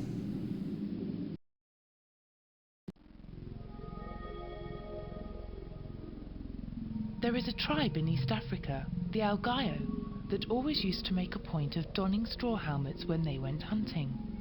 Why? To protect themselves from a beast known as the chemosit, which had a particular fondness for the taste of human brains. This nocturnal bear-like creature is well known for its fearsome wail, which has been heard by visiting zoologists as well as the local tribespeople.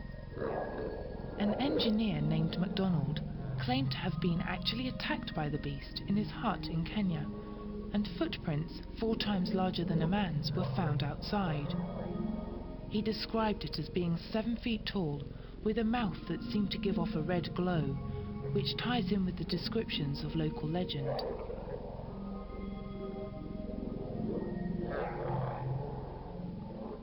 So this McDonald person was investigating this creature that had a hunger for brains. And he later produced a successful worldwide fast food franchise.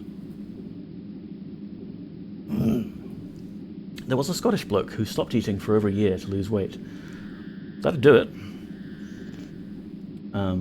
I mean, you still need some sustenance. Water, obviously.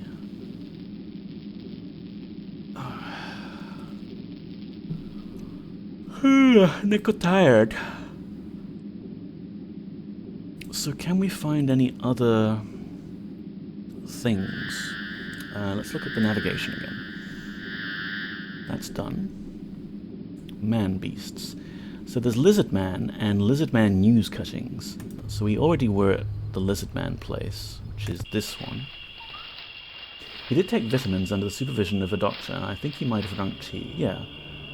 But, hey, yeah, good on him. I managed to lose a bit of weight thanks to depression.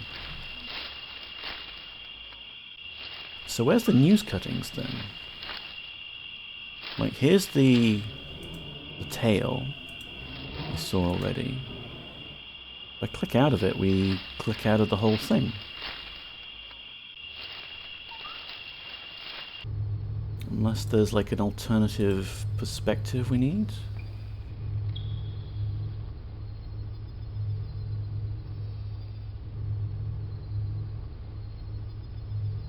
Lizardman news cuttings. Ah, okay. Looking at it from this angle.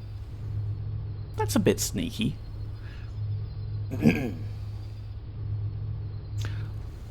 Lizardman claims a casualty. Bishopville, SC, August 12. There is no proof that Lee Country Lizardman really exists, but a man who admits he fabricated a story about shooting it faces up to a year in prison and a $1,000 fine for unlawfully carrying a pistol, the sheriff said today. Lizardman mania swept Bishopville after a 17-year-old reported being chased by a large green red-eyed creature. Sheriff Liston Truesdale said Kenneth Orr, 26, of Florence, admitted he concocted a story about shooting Lizardman because he wanted to keep the legend of the Lizardman alive.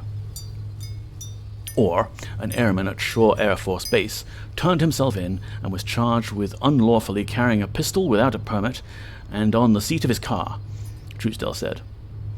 He said he was real sorry about he caused all that trouble, Truesdale said. My depression and anxiety generally just makes me put on weight. Odd how it can go either way. Yeah, Stardrop, it's like you can end up just eating for the sake of eating. In my case, I was just like so tired and what have you from work that I would spend the whole weekend in bed, basically not really moving, and having maybe half a meal a day, just because I was completely out of it.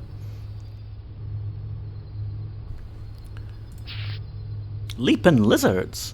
Driver says speedy reptile chased him. Bishopville, SCAP. Some say it's Bigfoot. Some say it's only a bear. To some, the creature described as 7 feet tall with red eyes and 3-fingered hands that quickly became known as the Lizardman is simply a hoax. Whichever explanation one believes, there's no question lizard mania has seized this rural community this summer. It all started when 17-year-old Christopher Davis told police he had been attacked by a creature while changing a tire in a nearby Scape Ore swamp about 2 a.m. one morning back in June. The creature, he said, was more than 7 feet tall, black-green, and grabbed the door of his car, running as fast as 35 miles per hour as he fled. Davis said he swerved along the road before the creature, which had jumped on his car, was thrown off. It was strong, and it wasn't an animal, it wasn't no man, he told Sheriff Liston Truesdale. Billy Moore, spokesman for the Lee County Sheriff, rests a hand on a pair of lizard stilts and holds a can of lizard repellent, recently in Bishopville, SC. As word of the sighting spread, hundreds of outsiders came to walk through the swamp west of town. A Columbia radio station offered a $1 million reward, and reporters descended on the quiet farming community of about 3,500. Sheriff's Department spokesman Billy Moore said he has no doubt there was something on the road with Davis that night. "I believe he saw something. What it was, I have no earthly idea, but it wasn't no lizard man," he said. It may have been a bear, Moore suggested. Or, he said, it could have been people stopping by an artisan well in the area. He said locals are known to frequent the well at all hours of the day and night. Scape Ore Swamp got its name in Revolutionary War days. It was near a British encampment, and when the Americans moved against the area, the British camp followers escaped into the swamp like cowardly rats. What became known as Escaped Whore Swamp became shortened over time to Scape Ore, Moore said. Since the sighting, however, the Sheriff's Department has received dozens of calls from the townspeople when their dogs bark at night. "I think most of the people think it's a prankster or a joke," Moore said. "You're dealing with a skunk ape, which is its colloquial name," said Eric Brecklord, who has researched the creatures for 10 years. "You can call it anything you want, but it's a Bigfoot." Authorities say there have been hoaxes as lizard mania spread. Deputies made plaster casts of large tracks purportedly made by the creature. Moore said wildlife biologists determined tracks were man-made.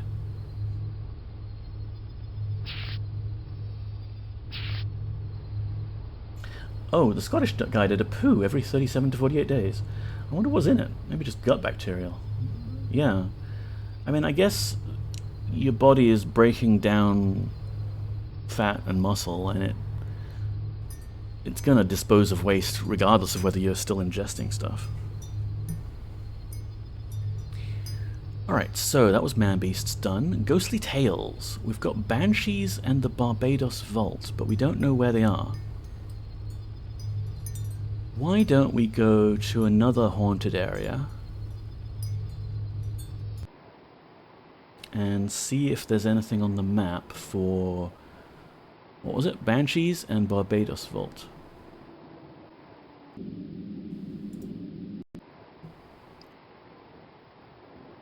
Jersey Devil. A woman with X-ray eyes. I think we saw that. Ah, Barbados Vault. Like, we saw this one when we were looking around, but we couldn't figure out how to actually access it. It kind of looks like that's the back passage there. But there's like a in-betweeny way to go from the one side to the other.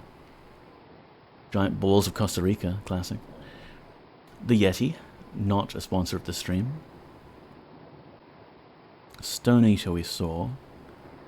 The Yowie, I think we saw that one. But we can just go straight to the Barbados Vault then. One of the most disturbing of puzzles that has confounded experts for well over a century occurred in the unlikely paradise of Barbados.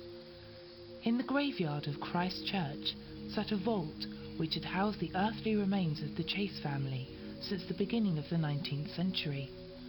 The The bizarre events within this vault began in 1812, when the body of Thomas Chase was about to be placed inside.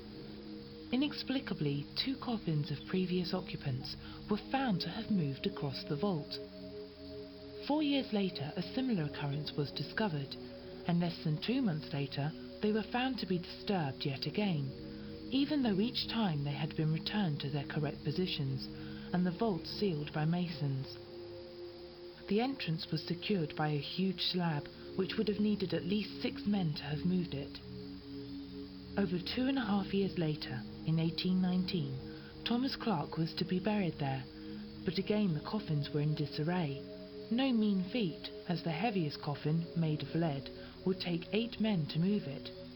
Strangely, the lighter wooden coffin of Mrs. Thomasina Goddard had remained unmoved. The governor of Barbados, Lord Combustion, was disturbed by the fuss now being caused by these events, and all the talk of ghosts, and decided to investigate the vault. When it was opened, he could clearly see that the coffins had been disturbed, by comparing their positions with a diagram showing the positions that they had been previously left in. It would clearly have taken many hands to cause such disruption, and theories that they could have been disturbed by earth tremors were ruled out, due to the lack of any movement of the much lighter contents in there.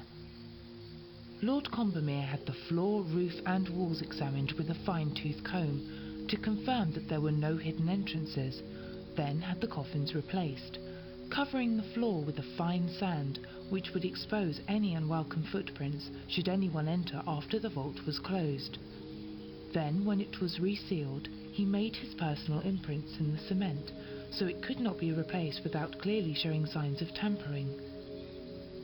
Rather like a child unable to wait for Christmas before opening his presents, Lord Combustion found that he couldn't wait for another burial before seeing if his efforts had solved the long-standing mystery. The following year he returned to the vault and carefully inspected the cement around the gateway, declaring it to be the correct seal with his personal markings. All in attendance gasped as the slab was, with unusual effort, moved to reveal a coffin standing on its head with the end resting against the door. Other coffins had clearly been thrown around the vault, and yet the fine sand on the floor had remained completely undisturbed. This was too much to bear for all concerned, and the coffins were removed and buried separately, the tomb never to be used again, as, after all, what use is a resting place for the dead, where the dead will not rest? Well, that's pretty mysterious. Yeah, but fat gets metabolized ultimately to CO2, which you breathe out, and protein to urea, which you urinate out. I wonder if anything does pass back into the gut. Yeah. Or maybe he was having some cheeky snacks on the side.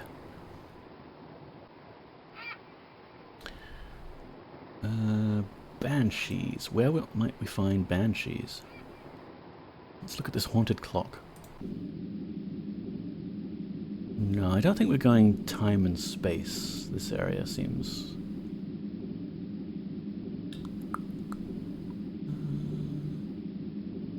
Where have we been that might have... Where would we categorize banshees?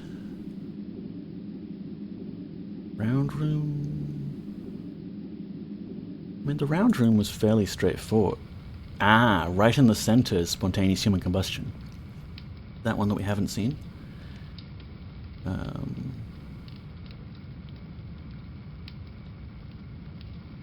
Spontaneous human combustion, right. Let's go there then. Because we've got this round room here. No, I don't want to actually look at it right now. Come on. I want to discover these. These menus are like 90s Windows. This is literally 90s Windows starter up. I've got Windows 98 running in a virtual machine in order to run this thing. I've got a virtual ISO that's mounted into it. I'm running it through QEMU. I think PCM is supposedly able to do a better job at running like the Windows 98 Vera virtual machines. It's more tailor-made to it, but I got this working good enough that it was like, okay, yeah. I did change the theme, yes. I mean, of course I changed the theme. Like, gotta do that. So yeah, this round room, we went around the edge and looked at all of those things, and one of these actually holds the end credits, which we'll look at later. But we neglected to look at the big fiery brazier in the center.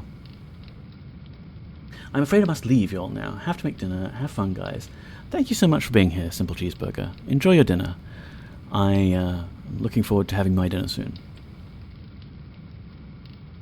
I did originally try running Weird in DOSBox using Windows 3.1 because the game does actually have two different versions on the disk. You've got the Windows 3.1 version and the Windows 95 version. The 3.1 version did not run particularly well, and I don't think it's necessarily just DOSBox. I think that, like, you know, it's trying to use an older version of video for Windows and that sort of thing. Make dinner? You're not just getting Taco Bell? Who are you? Hello, Mr. Sinks. Welcome in. So we've got introduction here. At some point I'm going to have to run Ultima 9. The very concept that any one of us could be sitting watching the television or walking along a street and suddenly burst into flames, becoming just a heap of ashes and a memory, is too horrible to contemplate. Yet there is an alarming quantity of evidence to suggest that this dreadful fate could indeed befall any one of us at any time, with the frightening phenomenon known as spontaneous human combustion.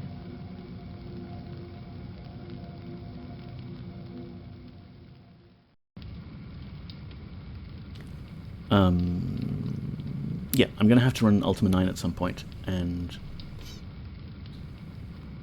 don't normally like to mention pronunciation on stream, but brazier is pronounced brazier. Brazier would be the over-the-shoulder boulder holder that should not be confused. Yeah, it's because we looked at that neon brazier, the woman with the glowing breasts, earlier in the stream.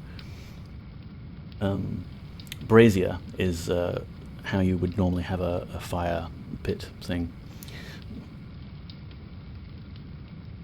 But yeah, Ultima 9, I think G-Funk had it running in an actual VM like this. I might be able to get it running via Wine, but who knows. Like, I tried running Weird via Wine, and it was not having any of it, to the point where I thought maybe I would have to install it in a virtual machine, but then run the installed version via Wine, but this works well enough. Glowing breasts are also a good source of light and neat, I guess. Yeah. Over-the-shoulder boulder holder, yeah. Though still not established as fact, reports of the particularly unpleasant phenomenon known as spontaneous human combustion, where people seem to inexplicably burst into flames, are not new. Such venerated authors as Émile Zola and Charles Dickens wrote about it in the 19th century, and stories exist of cases as far back as the 17th century. A most unpleasant early description of the phenomenon came in 1745, when the remains of Countess Cornelia Bandy were discovered. Her maid recalled, 4 feet distance from the bed there were a heap of ashes, 2 legs untouched, from the foot to the knee, with their stockings on. Between them was the lady's head, whose brains, half of the back of the skull, and the whole chin were burnt to ashes, among which were found 3 fingers blackened. All the rest was ashes. Similar sights have greeted firemen all over the world, most significantly of all perhaps Jack Stacey. When he arrived at the scene of a reported fire, he discovered a man with a blue flame coming from a gash in his stomach, with a sound like a blowtorch. He actually inserted the hose in the gash, as it was clear to him that the fire was coming from inside the man's body. It is not, however, a demise exclusive to those relaxing at home. Dancing seems to be a dangerous pastime for those prone to SHC. In 1938, Phyllis Newcomb burst into flames in a ballroom, dying later in a hospital, and 19-year-old Maybelle Andrews fell victim in a similar way when flames suddenly burst from her back while dancing. More recently, 19-year-old Vicky Gilmore burst into flames in a disco. Though very badly burnt, she survived her ordeal, but tests on her clothes could find no logical explanation for her high inflammability. Inflammable means flammable? What a country! Another rare case of a possible survivor of this phenomenon was Paul Hayes, or Castle as he's sometimes referred to. In 1985, he was walking along a street and suddenly burst into flames for no apparent reason. He recalled feeling intense heat and pain from his wrist, leading him to believe that he could actually hear his brains bubbling. About 30 seconds later, almost as suddenly and inexplicably as it had begun, the fire ceased. He staggered to a nearby hospital and was successfully treated for his injuries, but could offer no possible explanation of why it should have happened. A more typical result of SHC would be that of John Irving Bentley, a retired medical practitioner in Pennsylvania. All that was left of his body when it was discovered by Don Gosnell, who had gone to read his gas meter, was the bottom of a leg and some ashes scattered around a hole that had burned through the floor. What suggests that it was no ordinary fire was the localization of the burnt area, as there had clearly been a fire of tremendous intensity, yet the rest of the apartment was hardly damaged at all. This particular case suggests a genuine occurrence of SHC rather than just an inexplicable fire wrongly attributed to the phenomenon, of which there are many, because of the near-total destruction of the bones. Even the incredible heat used during cremation of bodies over a relatively prolonged period does not reduce bones to ash in the same way as SHC cases. In fact, they will only be turned brittle at best, and then ground down for insertion into the urn. The coroner, John Deck, not the first man in his profession to be confronted by such a strange case, confessed to being baffled by it. Disco Inferno, yes.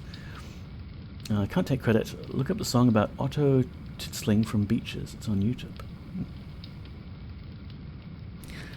Another well-documented case was that of Mary Reeser in Florida in 1951. Inside a black circle about 4 feet in diameter, her few mortal remains, nestling in a small halo of ash, betrayed a fiery death as unnatural as Dr. Bentley's. Strangely, the bottom of one of her legs remained undamaged, very much like the Bentley case, echoing the fact that these weird fires sometimes leave the limbs untouched. Why should a fire be so phenomenally powerful as to carbonize most of a body, and yet stop dead at such extremities and surrounding environments? Coroner Dr. Gavin Thurston, although a firm disbeliever in SHC, wrote in 1961 that there are undisputed instances where the body has burned in its own substance, without external fuel, and in which there has been remarkable absence of damage to surrounding inflammable objects. They wouldn't do that if they were gullible. You could tell that all things in this game are true because of how it acknowledges that sometimes they aren't, yes. There have been many such cases where very little peripheral damage was caused, particularly in the instances where even the clothing around a burnt body escaped almost undamaged. Surely the most convincing evidence that the fire started within the body itself. The New York Sun in 1930 quoted the coroner on the case of Mrs. Stanley Lake as saying, "Although her body was severely burned, her clothing was not even scorched."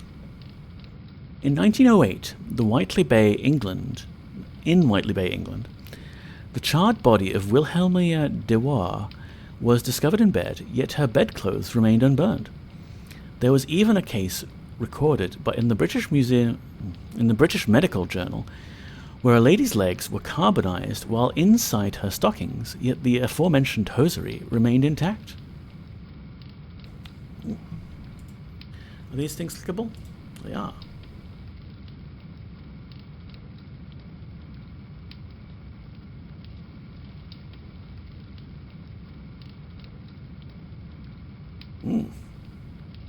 Grisly.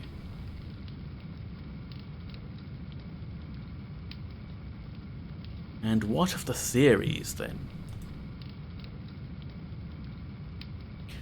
Scientists who believe in the existence of spontaneous human combustion have come up with many and varied theories to explain why some people just simply burst into flames. The well-recorded instances of people with high levels of electricity present in their bodies could relate in some way to victims of this tragic fate. A 4-year-old Chinese boy named Tong quite recently was found to generate unusually high levels of electric current, and this led to him inadvertently setting his underpants alight and subsequently igniting various parts of his anatomy. Liar pants on fire, indeed. This effect seemed to be triggered by great stress and suggests that fire-starting cases could be caused by unnatural excesses of natural chemicals. Some experts have indeed claimed that an unusual buildup of phosphogens in muscle tissue, particularly the vitamin B10, could cause some people's bodies to become particularly combustible. The emotional element involved, stress in Tong's case, is echoed in other, quite different theories. Michael Harrison observed the large number of cases among either excited dancers, desperately lonely widows, or potentially suicide cases. He concluded that such extreme feelings experienced at such times could unleash otherwise latent forces from within, in much the same way as adolescent girls are believed to cause poltergeists, with the turmoil of their heightened emotions. So, could it be caused by getting dramatically overexcited, or by some self-fulfilling death wish made by people tired of life? Research by Livingston Gerhardt into the relationship between incidences of SHC and high geomagnetic fields suggests a more external cause. Using data from the U.S. National Oceanic and Atmospheric Administration in Boulder, Colorado, he discovered that each of the cases he looked into coincided with very high readings of magnetic field intensity. Quite how this natural magnetism could trigger such a devastating effect, and why it should be so selective, is hard to understand. But the human body is clearly affected in numerous ways by other forces of nature, so there could be something in it. Then again, one can never overlook the wonders of coincidence or the fallibility of figures. If we look for comparisons in the world of minerals and flora, we can see cases where naturally occurring fermentation can cause large fires. Could some bizarre mixture of naturally occurring chemicals within us sometimes conspire to turn us into walking Molotov cocktails? Certainly the presence of large quantities of alcohol were attributed to any cases of SHC during Dickens' era or earlier. Add the inflammable nature of large quantities of alcohol to the proximities of fire and smoke from cigarettes, a smidgen of naturally occurring human gas, and who knows, a particularly lethal curry might just be the catalyst for a very unpleasant chain reaction. Hey, Mem, welcome in. Happy Weird Wednesday, Neko and Poppy. Yes. We're hopefully wrapping up the stream today. We're just hunting down the last few things that we missed on our first pass-through. And I am tired and hungry. How are you, Mem?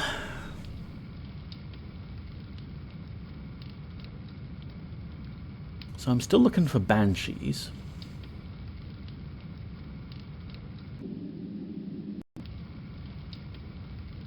I think we got all of the ones that were around the ring here.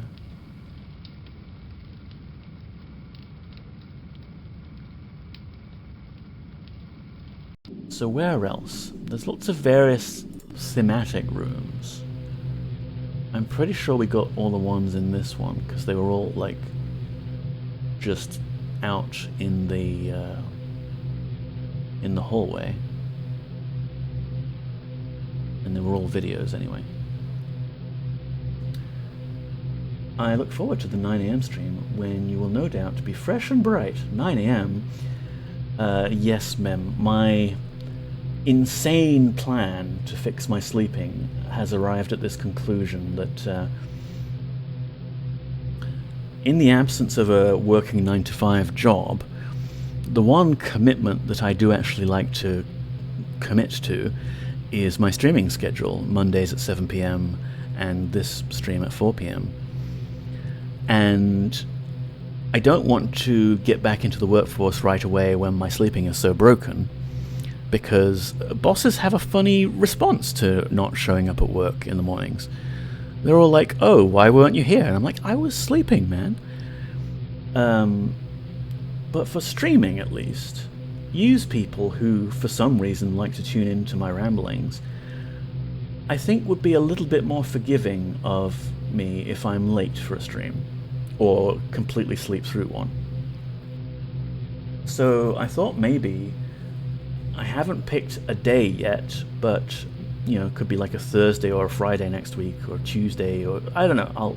I'll figure something out. I'll put it in the Discord. Which by the way, Discord.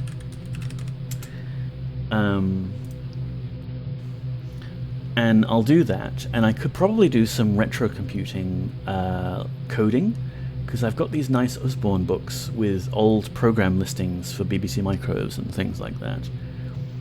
So I could do that. I could be very, very tired, but we'll tap away at the computer and probably make a lot of mistakes.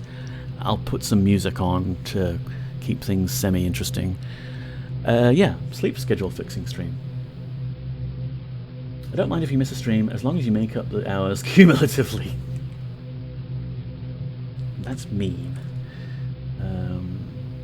Same, tired and hungry. Had just a chocolate custard thing to make it till dinner. Yeah, I haven't had my dinner yet, but soon, let's hope. Banshees. What was this room? Alec Guinness's Premonition, Minnesota Iceman, Loch Ness Monster, Catcam, the Alma, Shrunken Heads. Yeah, I think we got all of the ones in this room. There weren't any secret ones.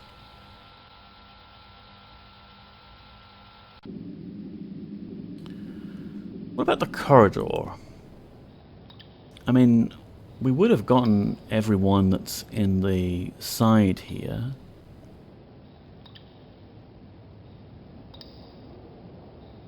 And there's one hidden one in the ceiling, Lincoln. Alec Guinness having a premonition isn't weird. It's pretty normal for a Jedi, yes. I actually don't know if that happened before or after he did Star Wars. Champ at the end there. Yeah, I remember that was on the door. And Amherst was the Esther Cox, You're Mine to Kill. Yeah, we saw that. UFOs. Ghostly Tales. So we've got Banshees, Rendlesham Forest,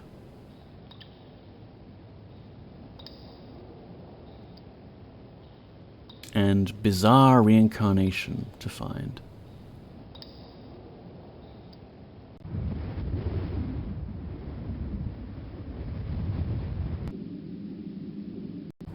This one, like this whole room only actually had like 2 or 3 things to discover, because it was mostly just a puzzle. Oh, there. Belgian UFOs.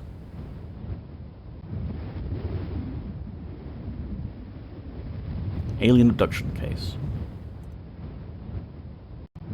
And I'm pretty sure we saw that one, right? Yeah, we're looking for Rendlesham Forest. What about...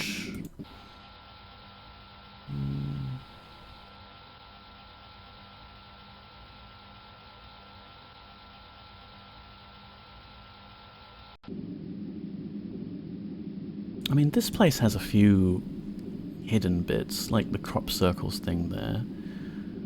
Chemosit, Ogopogo, Stonehenge, Flower Smeller, Transparent Man, Light Zappers, Commander Potter, Twin Combustion.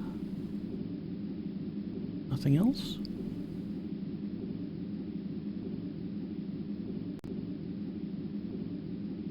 There's Time and Space. I thought we got all of those.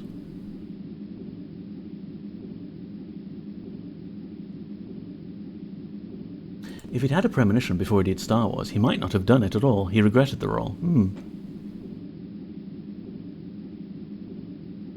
Well, I mean, it made him pretty famous.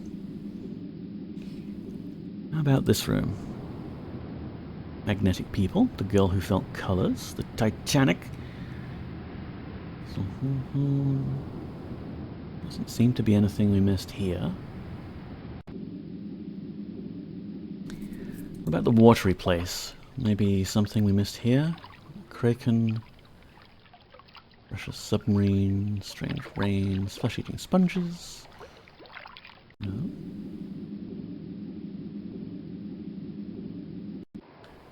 This room we already missed one of them, the Barbados Vault. Maybe there's something else? Death Valley, Jersey Devil. Giant balls. I mean, it looks like we've unlocked all of the rooms as well, and it's only like 2 or 3 that we're missing. But where are they? We spent a lot of time in the radio chamber. It can't possibly be here.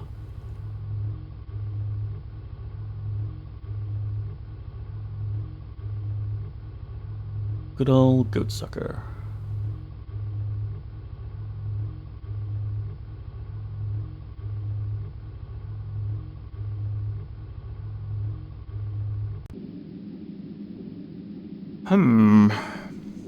Well, we were just in the Cloister. Maybe we missed something here. Hope Diamond. Faces of the Dead, yeah. Levitation. They feel no pain. Weeping statues. Crab faces, yep. Mulhouse Poltergeist.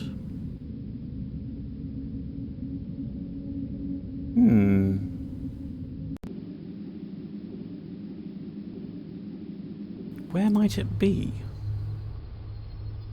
Different folks. SS Watertown. Lizardman. Because the Lizardman one, there was a second set of like newspaper clippings on the opposite side of the tire, which was a bit sneaky, and it doesn't even show up here as a separate hotspot.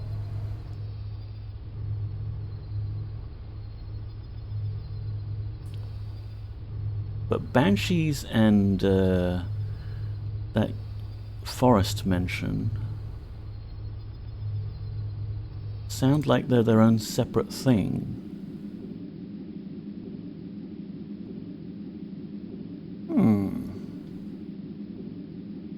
I mean, it's not anything in the main chamber, right? This is just like the connecting room.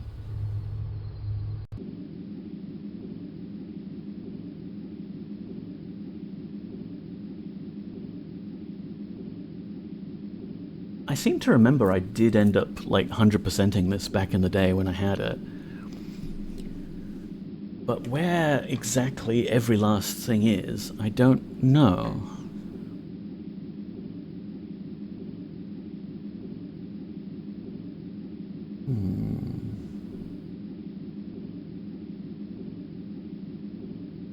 The thing with this place is it's very spooky and covered with mist. I wouldn't put it past them to put Banshees in here somewhere. And you actually get here via like just walking out into the ocean.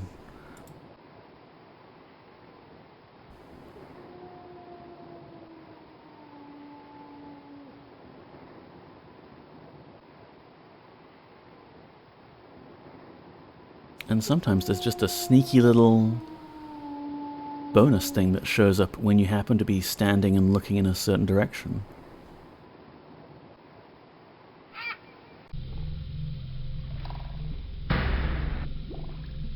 Or, you know, it could just be in this tunnel or something.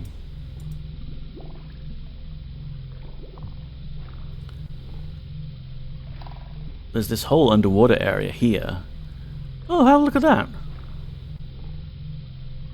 Go down and back the way we came and we find this video. Let's see what it is. 14 Times is a magazine published in London. The 14 Times. Been going now for about 23 years. It's named after an American writer called Charles Fort, who flourished at the turn of the century. And he was the first man to gather together and write down stories of strange phenomena in a coherent way. He spent a lifetime, in fact, trawling through the scientific literature of 2 continents in the British Library, the New York Public Library, and came up with what are now recognised as the first modern tales of UFOs, for example. He gathered together hundreds of examples of frogs that have fallen from the sky, fishes that have come down. He also wrote about what he called wild talents, what we now call psychical phenomena, psychokinesis, poltergeist and so on. But the key thing which he did was he wrote it all down with an open mind and a sense of humour, and that's what 14 Times is still dedicated to doing now. So the magazine doesn't accept absolutely anything that it writes. We don't believe it firmly. We try to exclude known hoaxes, but we don't have the resources or the knowledge to check out everything that we publish, and by definition anything that comes within our purview is likely to have insufficient evidence for it to be proven one way or the other. And that gives us an open-mindedness, hopefully, because the problem with the unexplained is that as soon as you start to adopt a single theory and you believe it firmly, you then exclude evidence that doesn't fit your theory, and that starts making you close-minded, and eventually it turns you into a crank. Now at 14 Times we have the freedom to publish all sorts of material without believing it firmly, and that means that we can publish stuff which is sounds fairly unbelievable, and we don't have to endorse it. So for example, recently we've had stories coming out of Africa. Uganda, for example, there's a panic over there about vanishing wedding tackle. It's believed that a group of sorcerers are going around stealing people's genitals for use in aphrodisiac potions, and the way they do that is by shaking hands with you. And at the moment you shake hands, your genitals vanish. There's therefore a widespread refusal to shake hands with strangers in Uganda at the moment, and those people who are daring to do it are then surreptitiously going to a corner, sticking their hands in their pockets and just sort of checking that everything is still as it should be. Over on the other side of the country, in Nigeria recently, there was a bizarre case of a serial killer called Alfred John, who claimed that he was a transvestite water goddess who'd been possessed by this Mami water, as a sort of mermaid spirit, and had been compelled by it to kill and suck the blood of about 200 people. We've also had stories from the forests of Central Africa about a madman who's been going to the forest there with a tranquilizer dart gun, shooting gorillas with it, and then while they're out cold he dresses them in clown suits and releases them back into the wild. We could tell similar stories from any continent in the world, really. I mean, Russia is an area where there are a lot of strange things going on at the moment. We had a case recently of a psychic called Alexei Frenkel, who claimed to be the world's greatest psychokinetic. He could move and stop things with the power of his mind, and one day he decided to demonstrate this by walking along a railway track and stopping the Omsk Diesel Express with his brain power. He was run over by the train and killed, and his assistant apologised to the waiting media and said that sadly Alexei just didn't believe strongly enough today. Britain, of course, is also full of strange phenomena. We cover everything in the UK, from the Loch Ness Monster in the north down to the Beast Bombing in the south, and also tales of strange human behaviour. We cover ghosts, miracles, weeping and moving statues, for example, are well on the up at the moment as we move towards the millennium.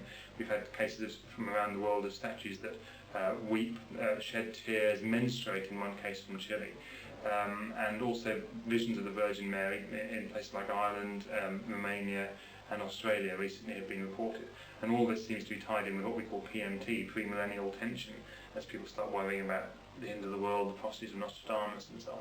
So really at the moment, interest levels in reports of strange phenomena are at an all-time high, and it's a great time to be publishing 14 Times. Yes. So yeah, this area isn't in one of the listed rooms, but it does have this very big, detailed account. Yes, we've heard this one. Of the... what was it called? Oak Island? The Money Pit. Yeah, Oak Island, where there's like a pit that allegedly holds pirate treasure,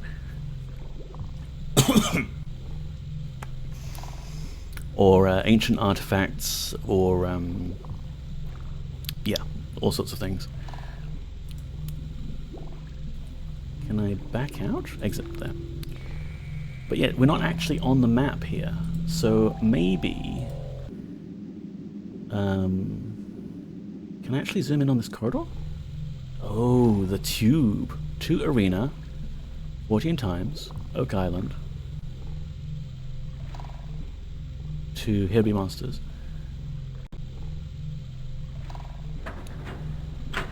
So there are little map bits of the intermediate areas.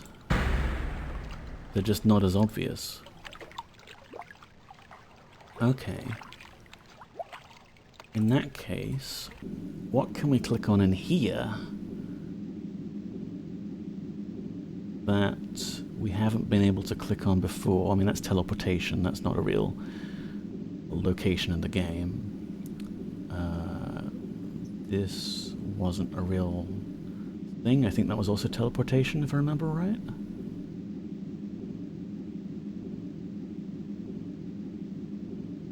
And that was just a tunnel leading up to this area.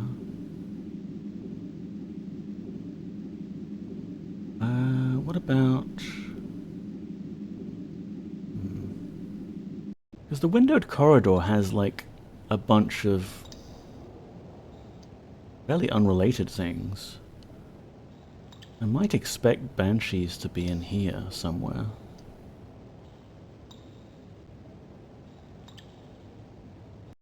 Like, here's the puzzle we did. Through this door. Bloody Simon Says puzzle, of course. And that took us up to the alien area, I guess? Where there might be that UFO forest place. Who knows? Let's go there. We have to look with our eyes in the 3D game world a bit, as well as on the map, looking for hotspots.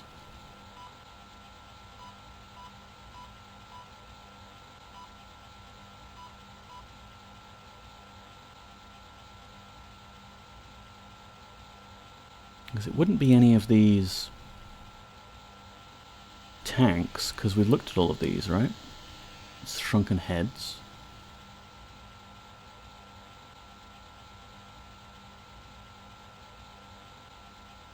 That's a mysteriously empty area.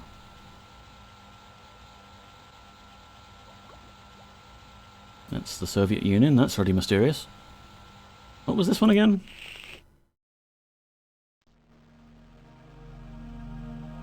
Ah, the Alma. Their version of Bigfoot.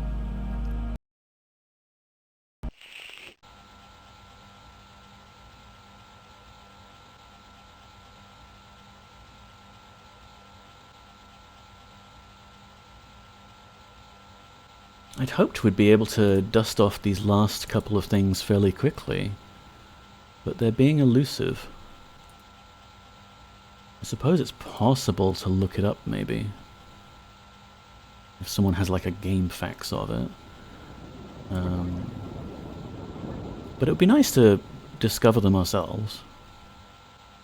I'm fairly sure I found all of them back in the day.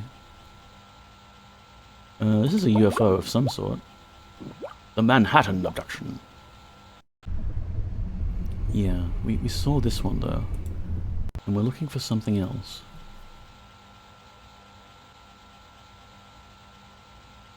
That's the way out.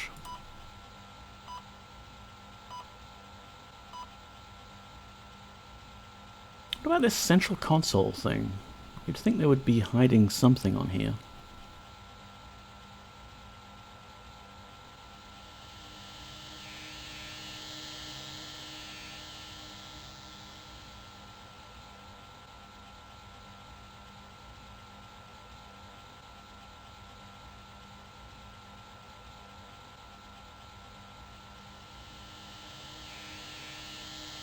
Oh, there's the Alec Guinness one. Should we look at this? The famous actor Sir Alec Guinness told the story of how he met James Dean in a restaurant and, upon being shown the young actor's new sports car, had a chilling premonition. He told young Dean, "Please, never get in it. It is now 10 o'clock, Friday the 23rd of September, 1955. If you get in that car, you will be found dead in it by this time next week." The next Friday, James Dean was found dead in his new sports car.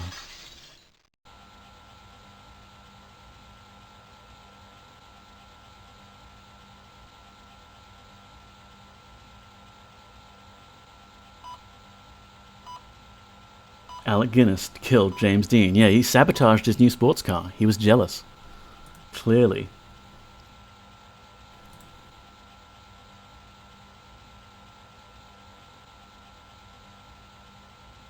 So it's just the two that we're missing, right?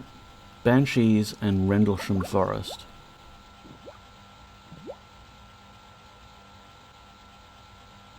Oh, and Bizarre Reincarnation. We already saw one reincarnation thing. There's a reincarnation proof here. Yeah, that's not the one I was thinking of, actually. We saw it in the corridor of windows.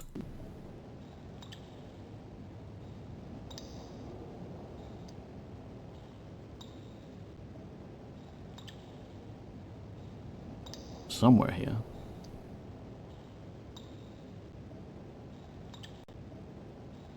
No.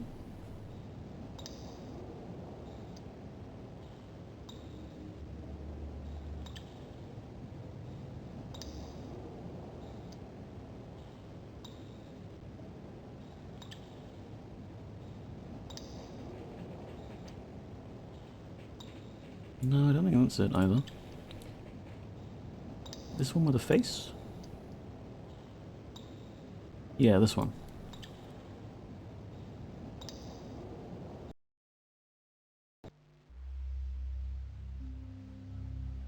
Everyone knows about reincarnation, where a departed soul returns in the body of a new life, rather like some spiritual revolving door. But a somewhat less well-known phenomenon is that of the transmigration of the soul, where a departed spirit returns in the body of someone who has just died. An interesting example of this occurred in 1985, when a girl named Sumitra died, only to return to life with a completely new identity, that of a girl insisting that her name was not Sumitra at all, but Shiva.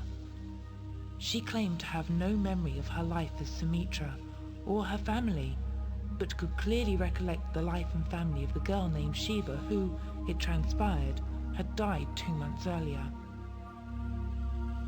As if her knowledge of Shiva's friends, family and life in general were not proof enough, she also revealed aspects of her death that only the police knew, and even more amazingly, wrote using Shiva's handwriting, a feat made even more remarkable by the fact that Sumitra, whose body she now inhabited, could not write at all.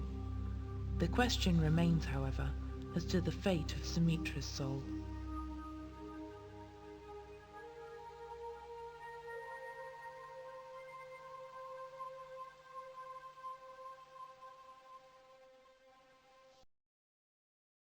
Well, that's pretty mysterious. Okay, there's a video to click on here. Could this be reincarnation related? The more I study reincarnation, the more I realize that you can't generalize. The periods between death and rebirth vary enormously from case to case.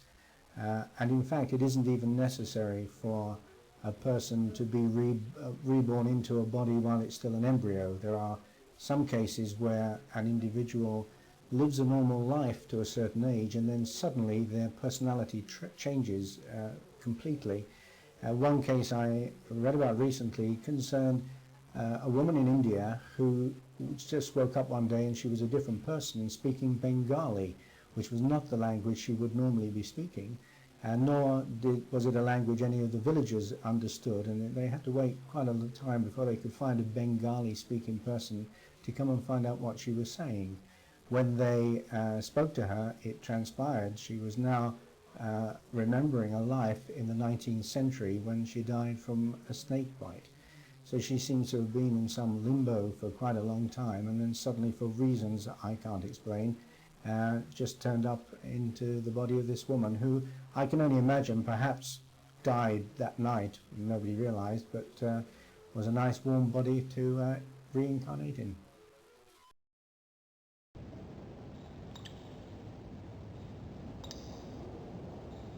Did that tick anything off our list, though?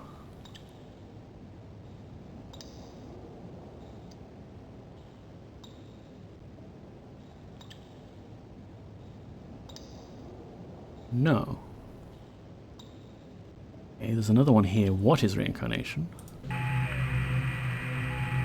Right. But we clicked on all of these, right? Maybe I missed one. The El Indio Guerrero case refers to an alleged incident along the Texas-Mexico border on December 6, 1950, in which a UFO was alleged to have crashed in that area, in which the American and Mexican military authorities cooperated in retrieving certain pieces of it. And then, according to this government document, which is known as the or I should say alleged government document, which is known as the MJ-12 document, the remains from that wreckage was taken to the Atomic Energy Commission facility in Sandia, New Mexico. And this case sort of connects with the Roswell case, and both cases were mentioned in this purported MJ-12 document. And the Roswell case was the reason for the initiation of the MJ-12 conference or group to study UFOs, to research what material we were getting back, and then supposedly to continue to maintain the cover-up. We investigated the El Indio Guerrero crash on 3 separate occasions, and we were not able to confirm any local witnesses that actually saw it. We did have one person that described events similar to what we would expect, including military authorities in the area. Unfortunately, we were later able to determine that in 1944, during World War II, a Civil Air Patrol plane had actually crashed 7 miles from Guerrero. And we believe that the local population may have taken this case, and that it's now sort of passed along into myth or folklore. It may have transmuted itself into a UFO, in other words.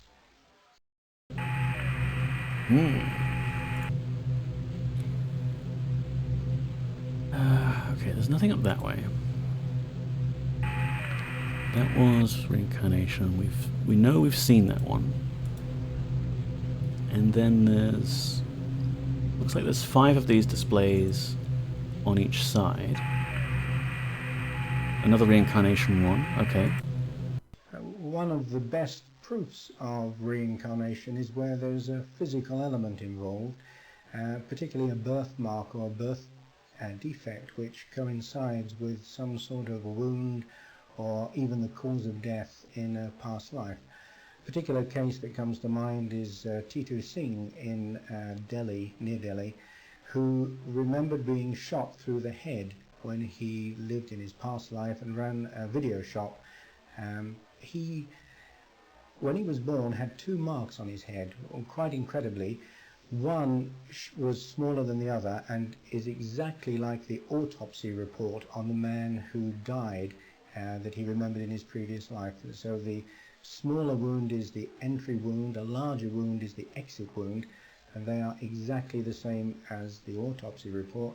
Not only that, but his wife and his parents from that past life are satisfied that he is the person they knew and has been reborn as Titu Singh.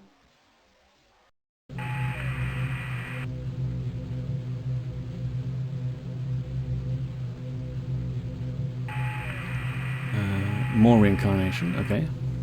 One of the best recent cases, which is an English case unusually, concerns a lady called Jenny Kirkell, who remembered a past life in Ireland, and she could recall having many children. She could remember their names. She was able to identify on a map of Ireland the village where she lived, which was Malahide, and she eventually went back and found the family that she had left behind in that previous life when she lived as Mary Sutton.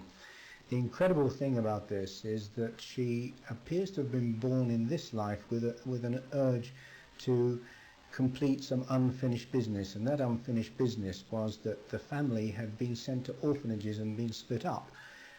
In this life she has gone back to Ireland, found the family, some of whom were living within half a mile of each other and didn't know it, and has reunited them. There was a tearful reunion when they all came back together again, and she tells that story in her book Yesterday's Children. It's a quite remarkable case. Was that it? I think it would have been easy for me to miss one of those displays as we were going down this corridor. Yes, that was Bizarre Reincarnation. Okay. So, we're still missing 2. Rendlesham Forest and Banshees. Left here, what is this? I mean, UFOs, maybe.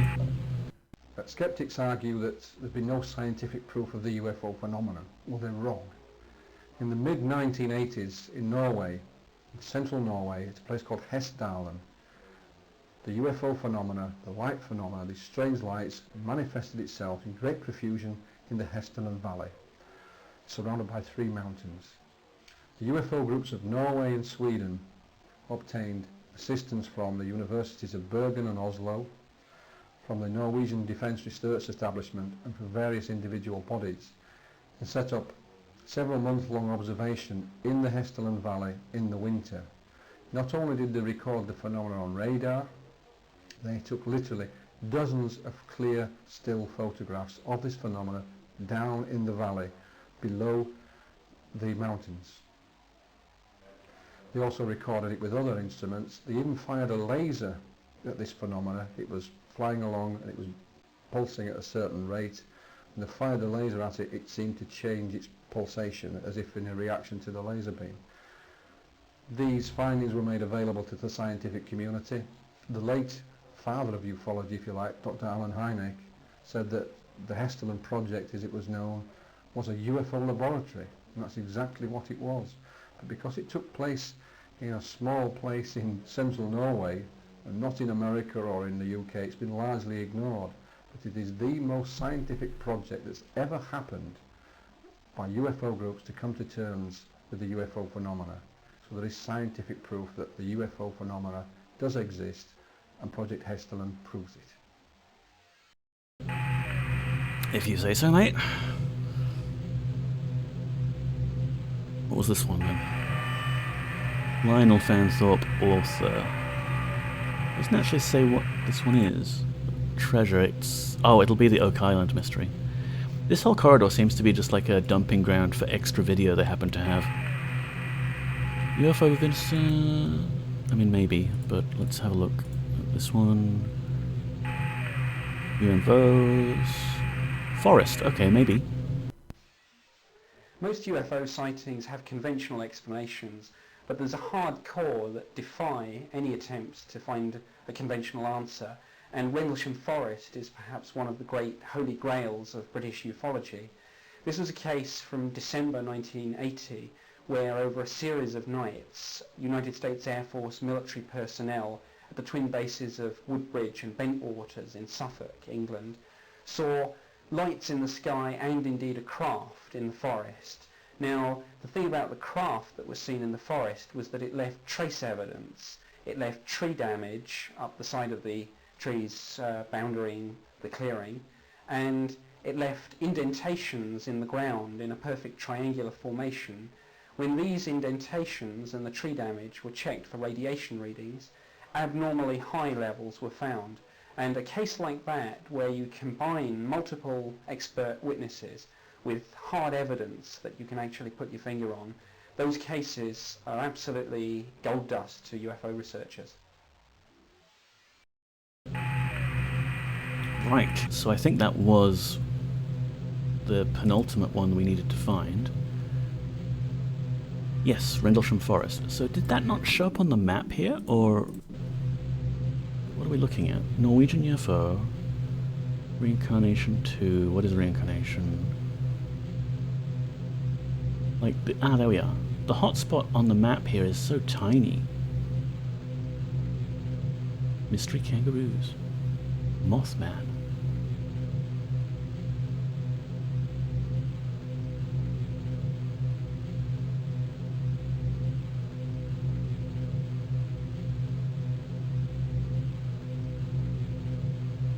Okay, but none of those are Banshees, which is the final thing that we're looking for to complete our bingo board. Where do you suppose they've hidden them?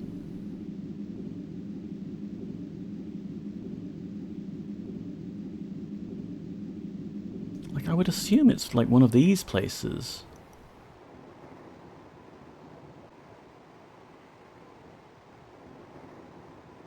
Electric People, I don't remember seeing that one, but I guess we did.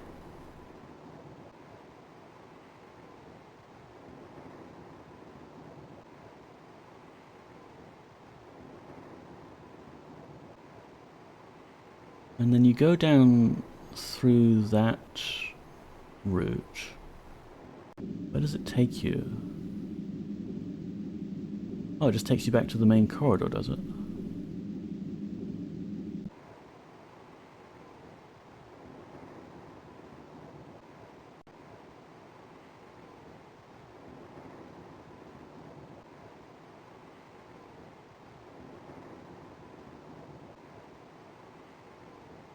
Do you want to learn about giant balls?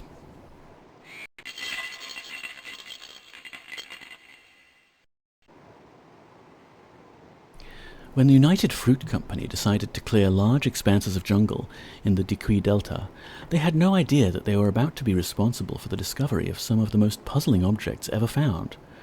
Las Bolas Grandes, or the giant balls of Costa Rica. Since the 1930s, when the clearance began, hundreds or possibly thousands of stone balls, many perfectly round, have been discovered, ranging from a few inches to 8 feet in diameter and weighing up to 16 tons. Whatever the reason for their manufacture, it must have been very important, as the amount of work involved in shaping these balls from hard granite and rubbing them smooth was truly great. The simple fact is that nobody really has any idea why they were made, although almost inevitably there are theories that they may have been used as models of the solar system. Sadly, most of them these days are used as glorified garnered ornaments, a purpose for which they most definitely weren't intended all those years ago. I don't know, sometimes you just got to rub some balls.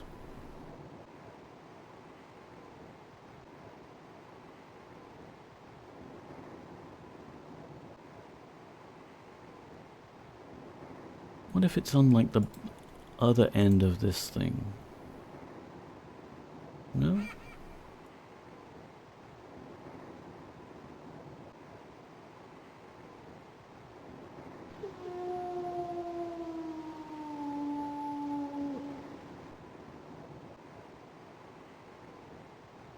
It could be one of those annoying things where it's like the ghost in the Cloister area, where you only see it if you're moving in a particular direction.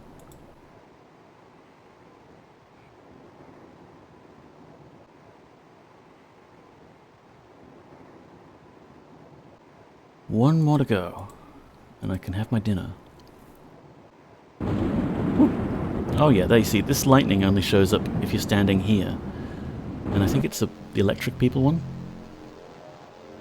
Yeah. There have been many cases of people who have discovered that their bodies contain unusual electrical fields, often with uncomfortable or even tragic consequences. Jenny Moran of Sedalia, Missouri, was so highly charged with electricity that anyone who touched her was likely to be knocked senseless in an instant. Her pet cat fared even worse. It was killed by her power when she innocently picked it up. An even more tragic case was that of a baby that was born in France in 1869, with similarly shocking powers, but with the additional attribute of projecting luminous rays from his fingers. When he died, not yet a year old, his body was said to glow.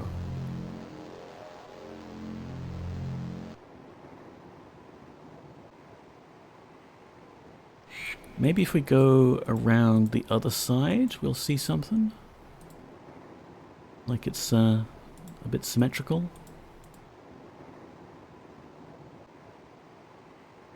Because I would think, like, yeah, Banshees, that's the perfect candidate for something that just jump scares the player a bit.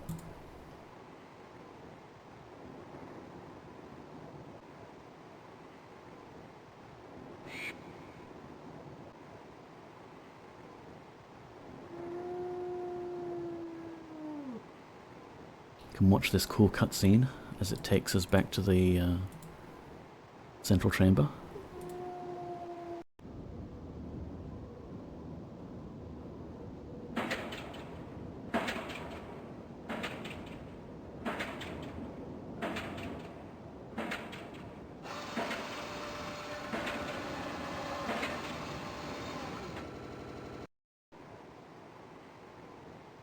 I would have thought, though, that with all of that animation that they put in there, there would be something else in here?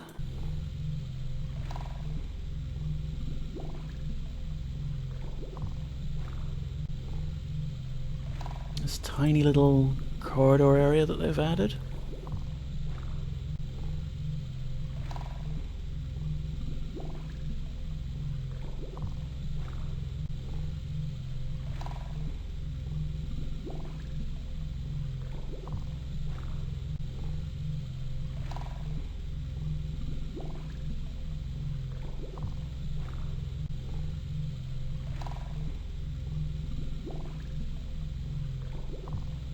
Oh, no, I didn't need to do that. I wanted to go down and I'll find it's just dark anyway.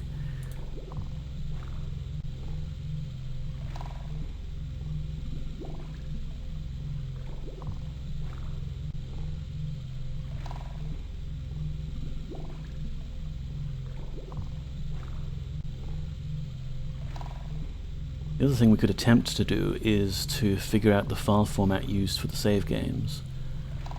Because all it's really saving is my position and which things we've unlocked. Up here, see? So we could just say that we've unlocked it and then teleport straight there. Let me save anyway, because we probably should. Nearly done.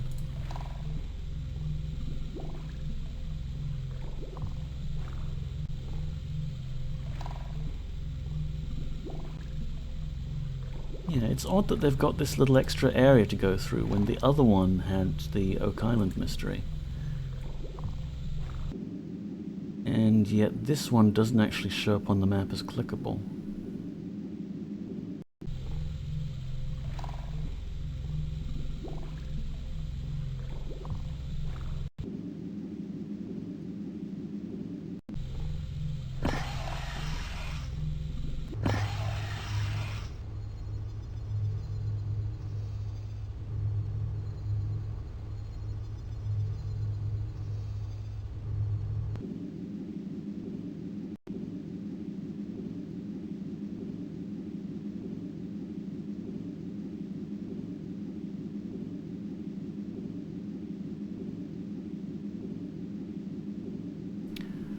Where would I put Banshees if I were the level designer here? And this hallway just has a bunch of weird stuff in it. The Titanic, R101, Girl Who Felt Colors.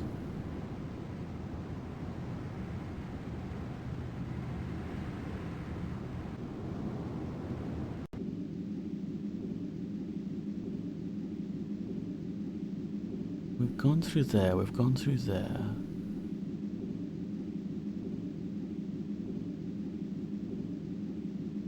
I'm gonna see if I can look it up. I don't want to spend too much time trying to bash my head against this. Release my mouse.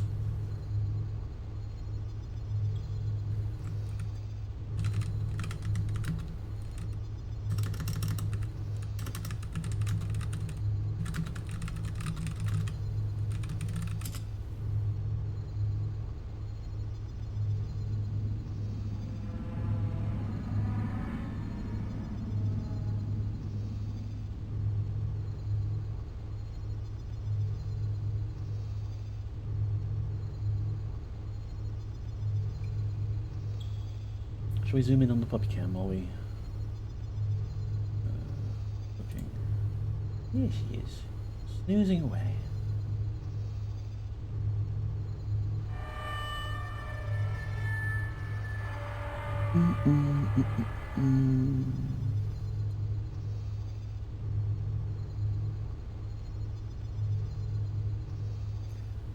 Don't think there is actually a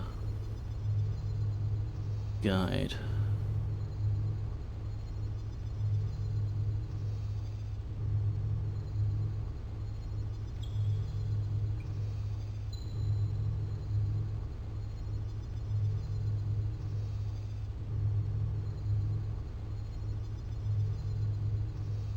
Yeah.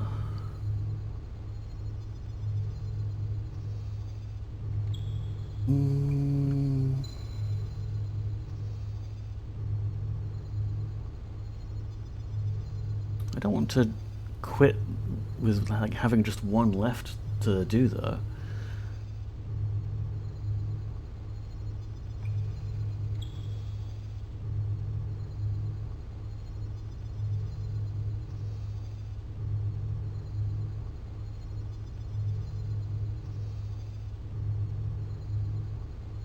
mean, we might have to do the save game hacking. Credits, reviews, covers, screenshots, promos, trivia. Oh.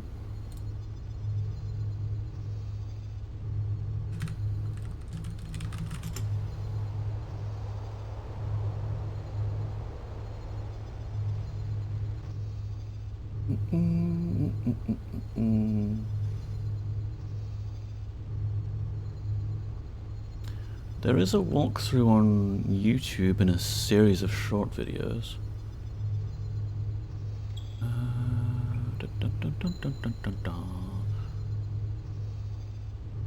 That doesn't look like a walkthrough. The problem is, of course, that if it's in YouTube video form, then we would have to watch the entire damn thing looking for the one Banshee part of it, just to get the thing we were looking for to unlock. And that doesn't sound like fun.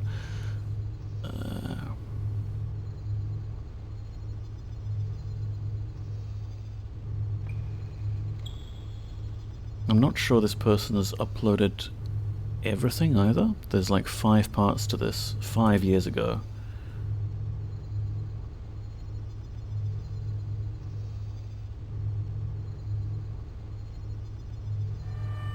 Crop circles, yep. I guess if it's anywhere, it might be in this holographics chamber.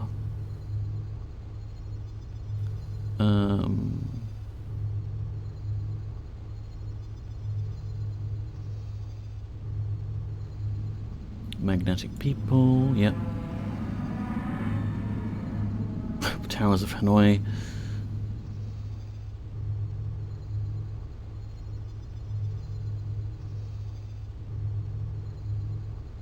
What about the ring room? Have we had a look at that lately? Get your camera back on the game, James.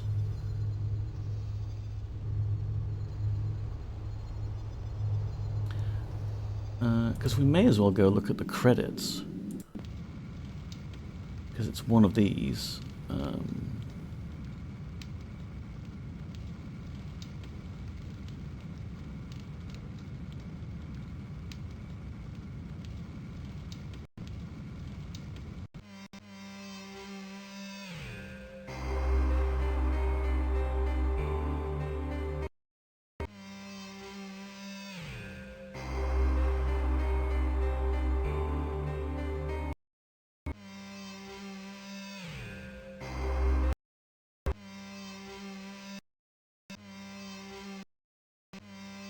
That's just flipping. Contributors. Nick Pope. Between 1991 and 1984, Nick Pope investigated UFO sightings for the Ministry of Defense. June 1996 saw the publication of his book on the subject of UFOs, Open Skies, Closed Minds. Jonathan Downs is one of the few professional cryptozoologists in Britain, and is the director of the Centre for Fortean Zoology. He is also the editor of Animals and Men, the magazine that deals specifically with mystery animals. He has written 2 books and made several television broadcasts on the subject of cryptozoology. Lionel Fanthorpe is a world authority on unsolved mysteries in the paranormal. He has lectured on unexplained phenomena for Cambridge University's Board of Extramural Studies, and is a prolific lecturer, broadcaster and author, writing The Oak Island Mystery and René Le Chateau with his wife Patricia. He was also a special guest speaker at the Oregon Science Fiction Convention in both 1993 and 1994. Roy Stemmen is the director of Reincarnation International and the editor of the magazine of the same name. He is also the author of the subject of Life After Death. Philip Mantle is Director of Investigations for BUFORA, the British UFO Research Association. Oh, that's an R. And author of a number of books on UFOs and related subjects. Wait, no, that is an F. Oh, the UFO is part of their acronym there, lovely. David Heppel is the curator of mollusks in the Royal Museum of Scotland and has lectured many times as one of the world's leading authorities on mermaids.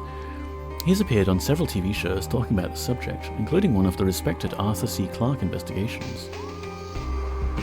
A note from David Heppel, click here. David Heppel would like to hear from anyone who has information about mermaid sightings or fakes. Please contact him, CO blah blah blah blah blah blah blah. Mike Dash is the publisher of 14 Times, a leading magazine studying strange phenomena. Dennis Stacy is a respected investigator of UFO incidents for Muson and editor of The Anomalist. Thanks to various people. Sources. They actually list sources here, which is nice.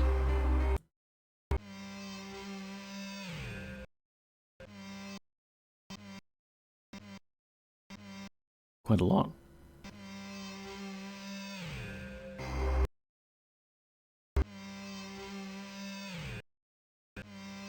Photo credits even. Possible Bigfoot photographed by Dwayne Freeman.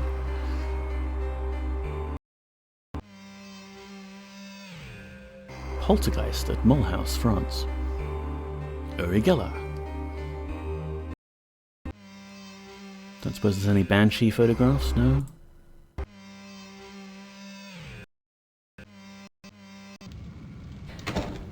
Alright, so that's room 1. Room 2 was filing cabinet.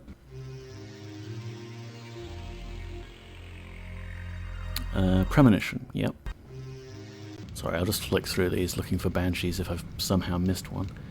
I shouldn't have, because we've looked at all of these.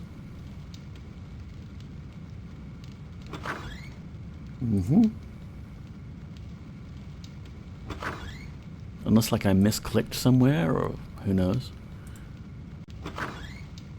That's back to the entrance.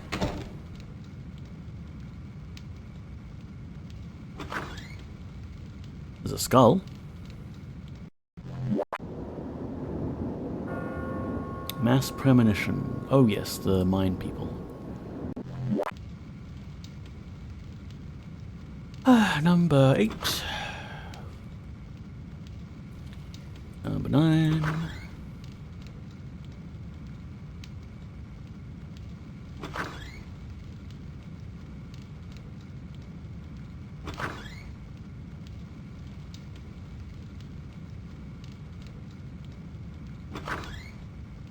And that's the way up to the other area. And then that's door number 1 again. We looked at the spontaneous human combustion behind us. Take this fun elevator up.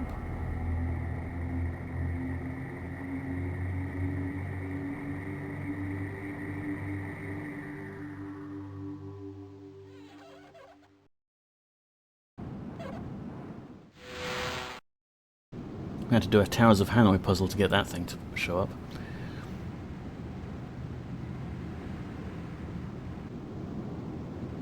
Get a good view from up here, but I don't see any Banshees is the problem. No, I don't want to go down.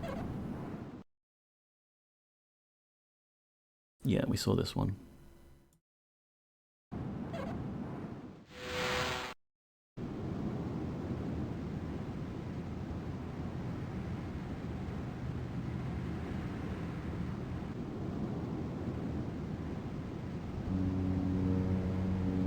I suppose it could be just stuck in the middle of the room somewhere here, waiting to pounce on us.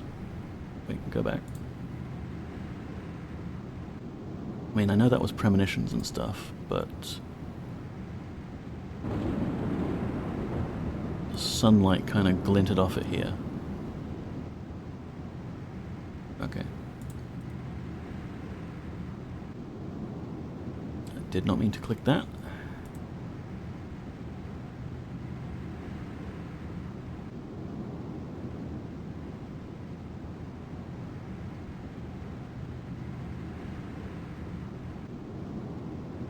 Trouble about hacking the save game file is that the save game file is inside the VM, and in the VM I don't have the tools I would want to mess around with it.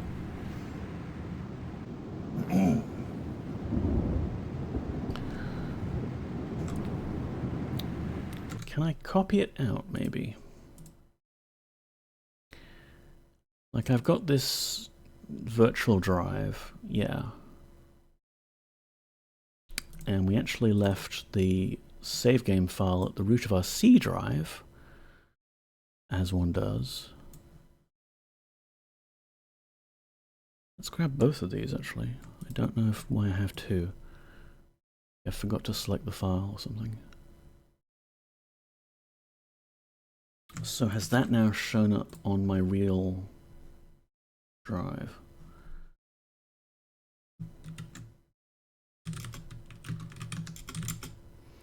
Yes. Cool. Do I have like a hex editor?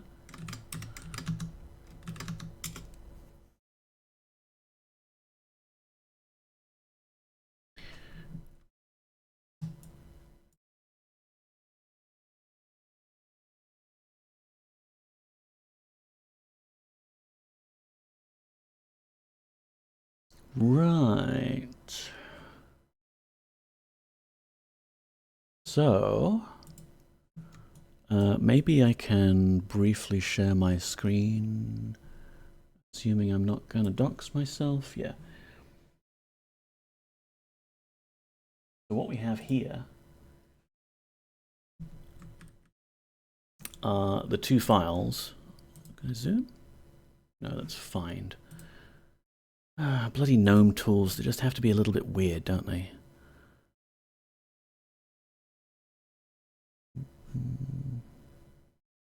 I can't see any zooming. You'll just have to squint. But here is untitled PSN, which I think is the file that I just saved. I think I forgot to change the file name. And in contrast, here is weird.psn, which I'm guessing is where I was at the start of stream. And I can't help but notice there's a bunch of FFs and a bunch of zeros.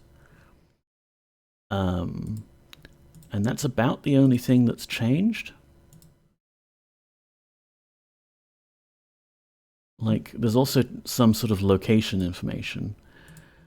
But maybe all of the FFs are what has been unlocked so far. And, and all I need to do is maybe make a new file just to test with, setting this to something and this to FF, and maybe this will be fine and it will unlock all the things for us. So let's do that. Can I save as, please? No?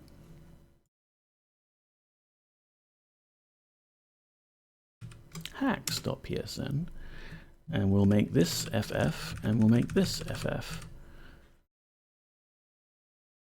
And go back to our game capture, please.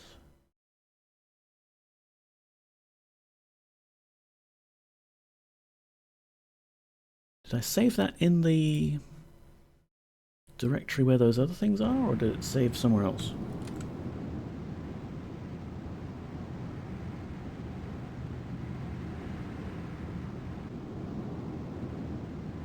Yeah, it saved it there.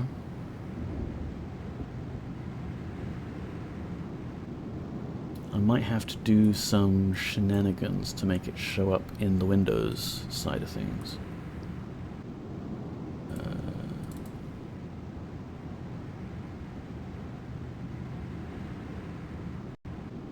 Like, is there an option to rescan drives or something?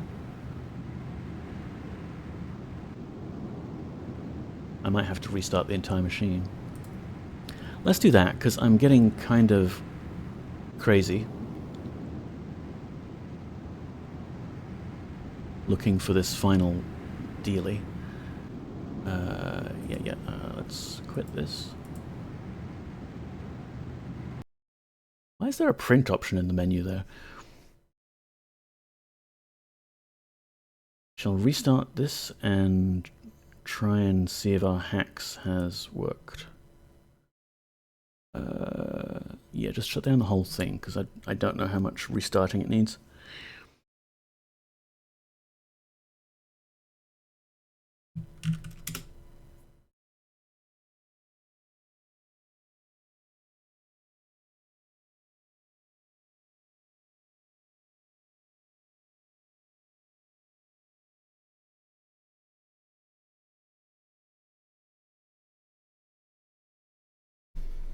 If this doesn't work, I think I'll just call it. I'm hungry and tired. You understand.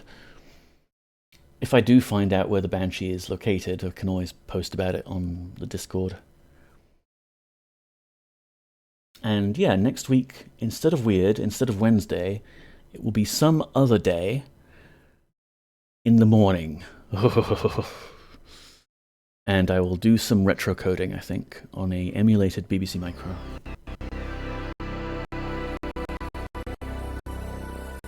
I'm also currently doing another retro coding project in QBasic or QuickBasic, but that is still very much a work in progress, and I'm not going to show it off just yet, at least not on stream. Should we connect to the internet, folks? We can set up MSN Internet.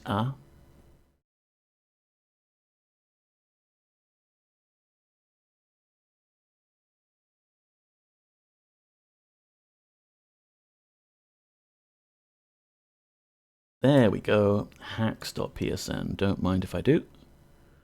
Copy it to our C:\\. And where's the weird thing? There we are. So hopefully, if we have successfully hacked, we'll be able to load that save game and have everything unlocked.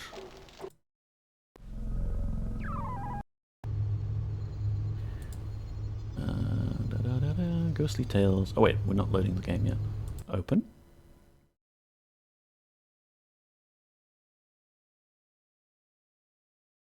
Hacks.psn. Yep, it's where we saved the untitled one, so that's good. Banshees! We did it! There were 2 things that we unlocked there though, so I don't know... Maybe when we saved this we hadn't unlocked the other Reincarnation one, or the UFOs one? Not gonna complain. Right, see, it's... sorry for the flashing thing, but it's in this room, and just... You have to be looking at it from this angle, I guess? And what does it have to do with time and space exactly, please, game?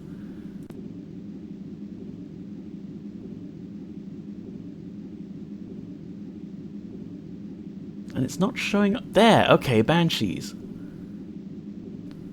Jeez. Here we go.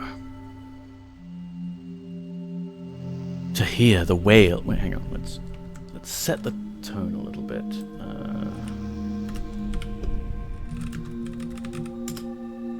Yes. To hear the wail of the Banshees, to hear the voice of doom, for the chilling, inhuman shriek that is attributed to the Banshee, or Banshee as it is more commonly known, always sends a message of death. At least, that is what the legends say. But are they only legends? They are only legends, aren't they? Many people would say not, for they claim to have heard this shriek of the Banshee, and would never want to hear it again. Tom O'Boyle was with friends in a flat in Dublin when he heard a supernatural wailing coming from outside. His friends could hear nothing, but he was insistent. And with typical Irish fatalism, said that it meant one of his family must have died. Sure enough, the next morning he was informed that his mother had died the previous night at the very same time that he had heard the wail. Or, you know, if I were a murderer and wanted to kill someone, I would have an alibi where I hang out with friends and then say, oh, you hear that? And then, yeah. There are scores of similar tales throughout Ireland where they are clearly the most common, although there have been reports of the Banshees wail from all over Britain. It is difficult to describe the sound of the Banshees wail, so unearthly is it in its timbre, but those who have tried suggest it has a combination of near feline and human qualities, with a hint of some unknown form of Gaelic hidden within. The one overwhelming aspect that all who have heard it agree on is the feeling of intense grief. Quite what this spirit looks like is hard to say, as it is an entity known for its sound rather than its form, but the few descriptions that have been offered tend to suggest it takes the image of a red-haired, green-eyed woman, garbed in a green dress and grey cloak. Unless, that is, you are a member of the Gormanstown family. Their family banshees are believed to take the form of foxes that appear howling at their castle whenever a death is near.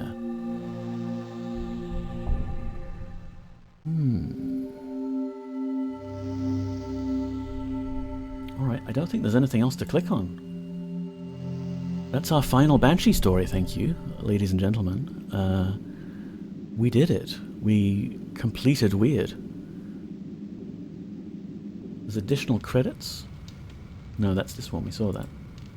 There's team credits. There we go.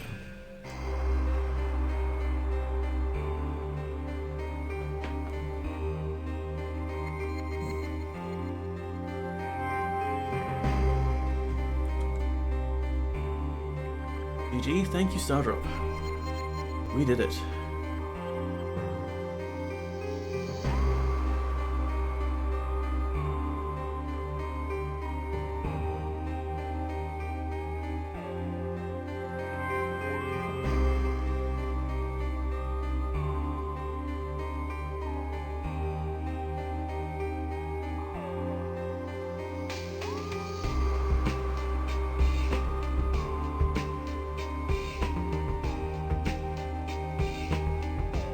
Took me 3 hours.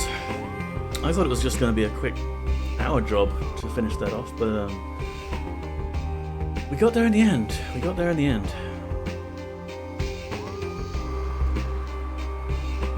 I'm going to raid us out now, and then get my dinner going. Thank you so much for being here, everybody. Next week, Wednesday, there will not be a stream, but there could be a stream some other day at 9 AM my time. I will give you the details when I figure them out.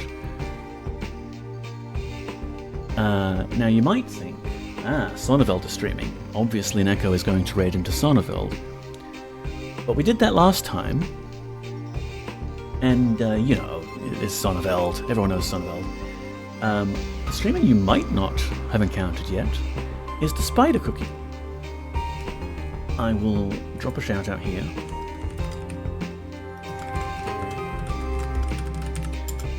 In case you get left behind from the raid on the mobile. And the Spider Cookie is currently playing my favourite game in the whole world, Ultima 7, The Black Gate. That's where you were going next anyway? Of course, Stardrop. Understandable. So let's go say hi to the Spider Cookie and watch some Black Gate being played. Which is very nice. Yay. Copy your own raid message, Neko, you idiot. Thank you. And I'll just kick off the raid now. So take care, everyone. This was a fun experience. I really liked going through all this with you. It's a pity we had to hack in that last phenomenon, but that would have taken forever to find. I mean, really. So yeah, take care of yourselves. Try and get some good sleep, everyone, because sleep is important. And I will try and do the same. Take care. Bye-bye. You broke the law. Hacking is illegal. Halt! You broke the law. Hi, peeps. Hi, son. I'm just leaving. I'm just about to raid us out to the Spider Cookie now. So thanks for being here. Look at those golf balls. And I'll see you next time. Bye-bye. Sorry. I'll leave you in good hands. Spider Cookie's lovely, and they're playing Ultima 7.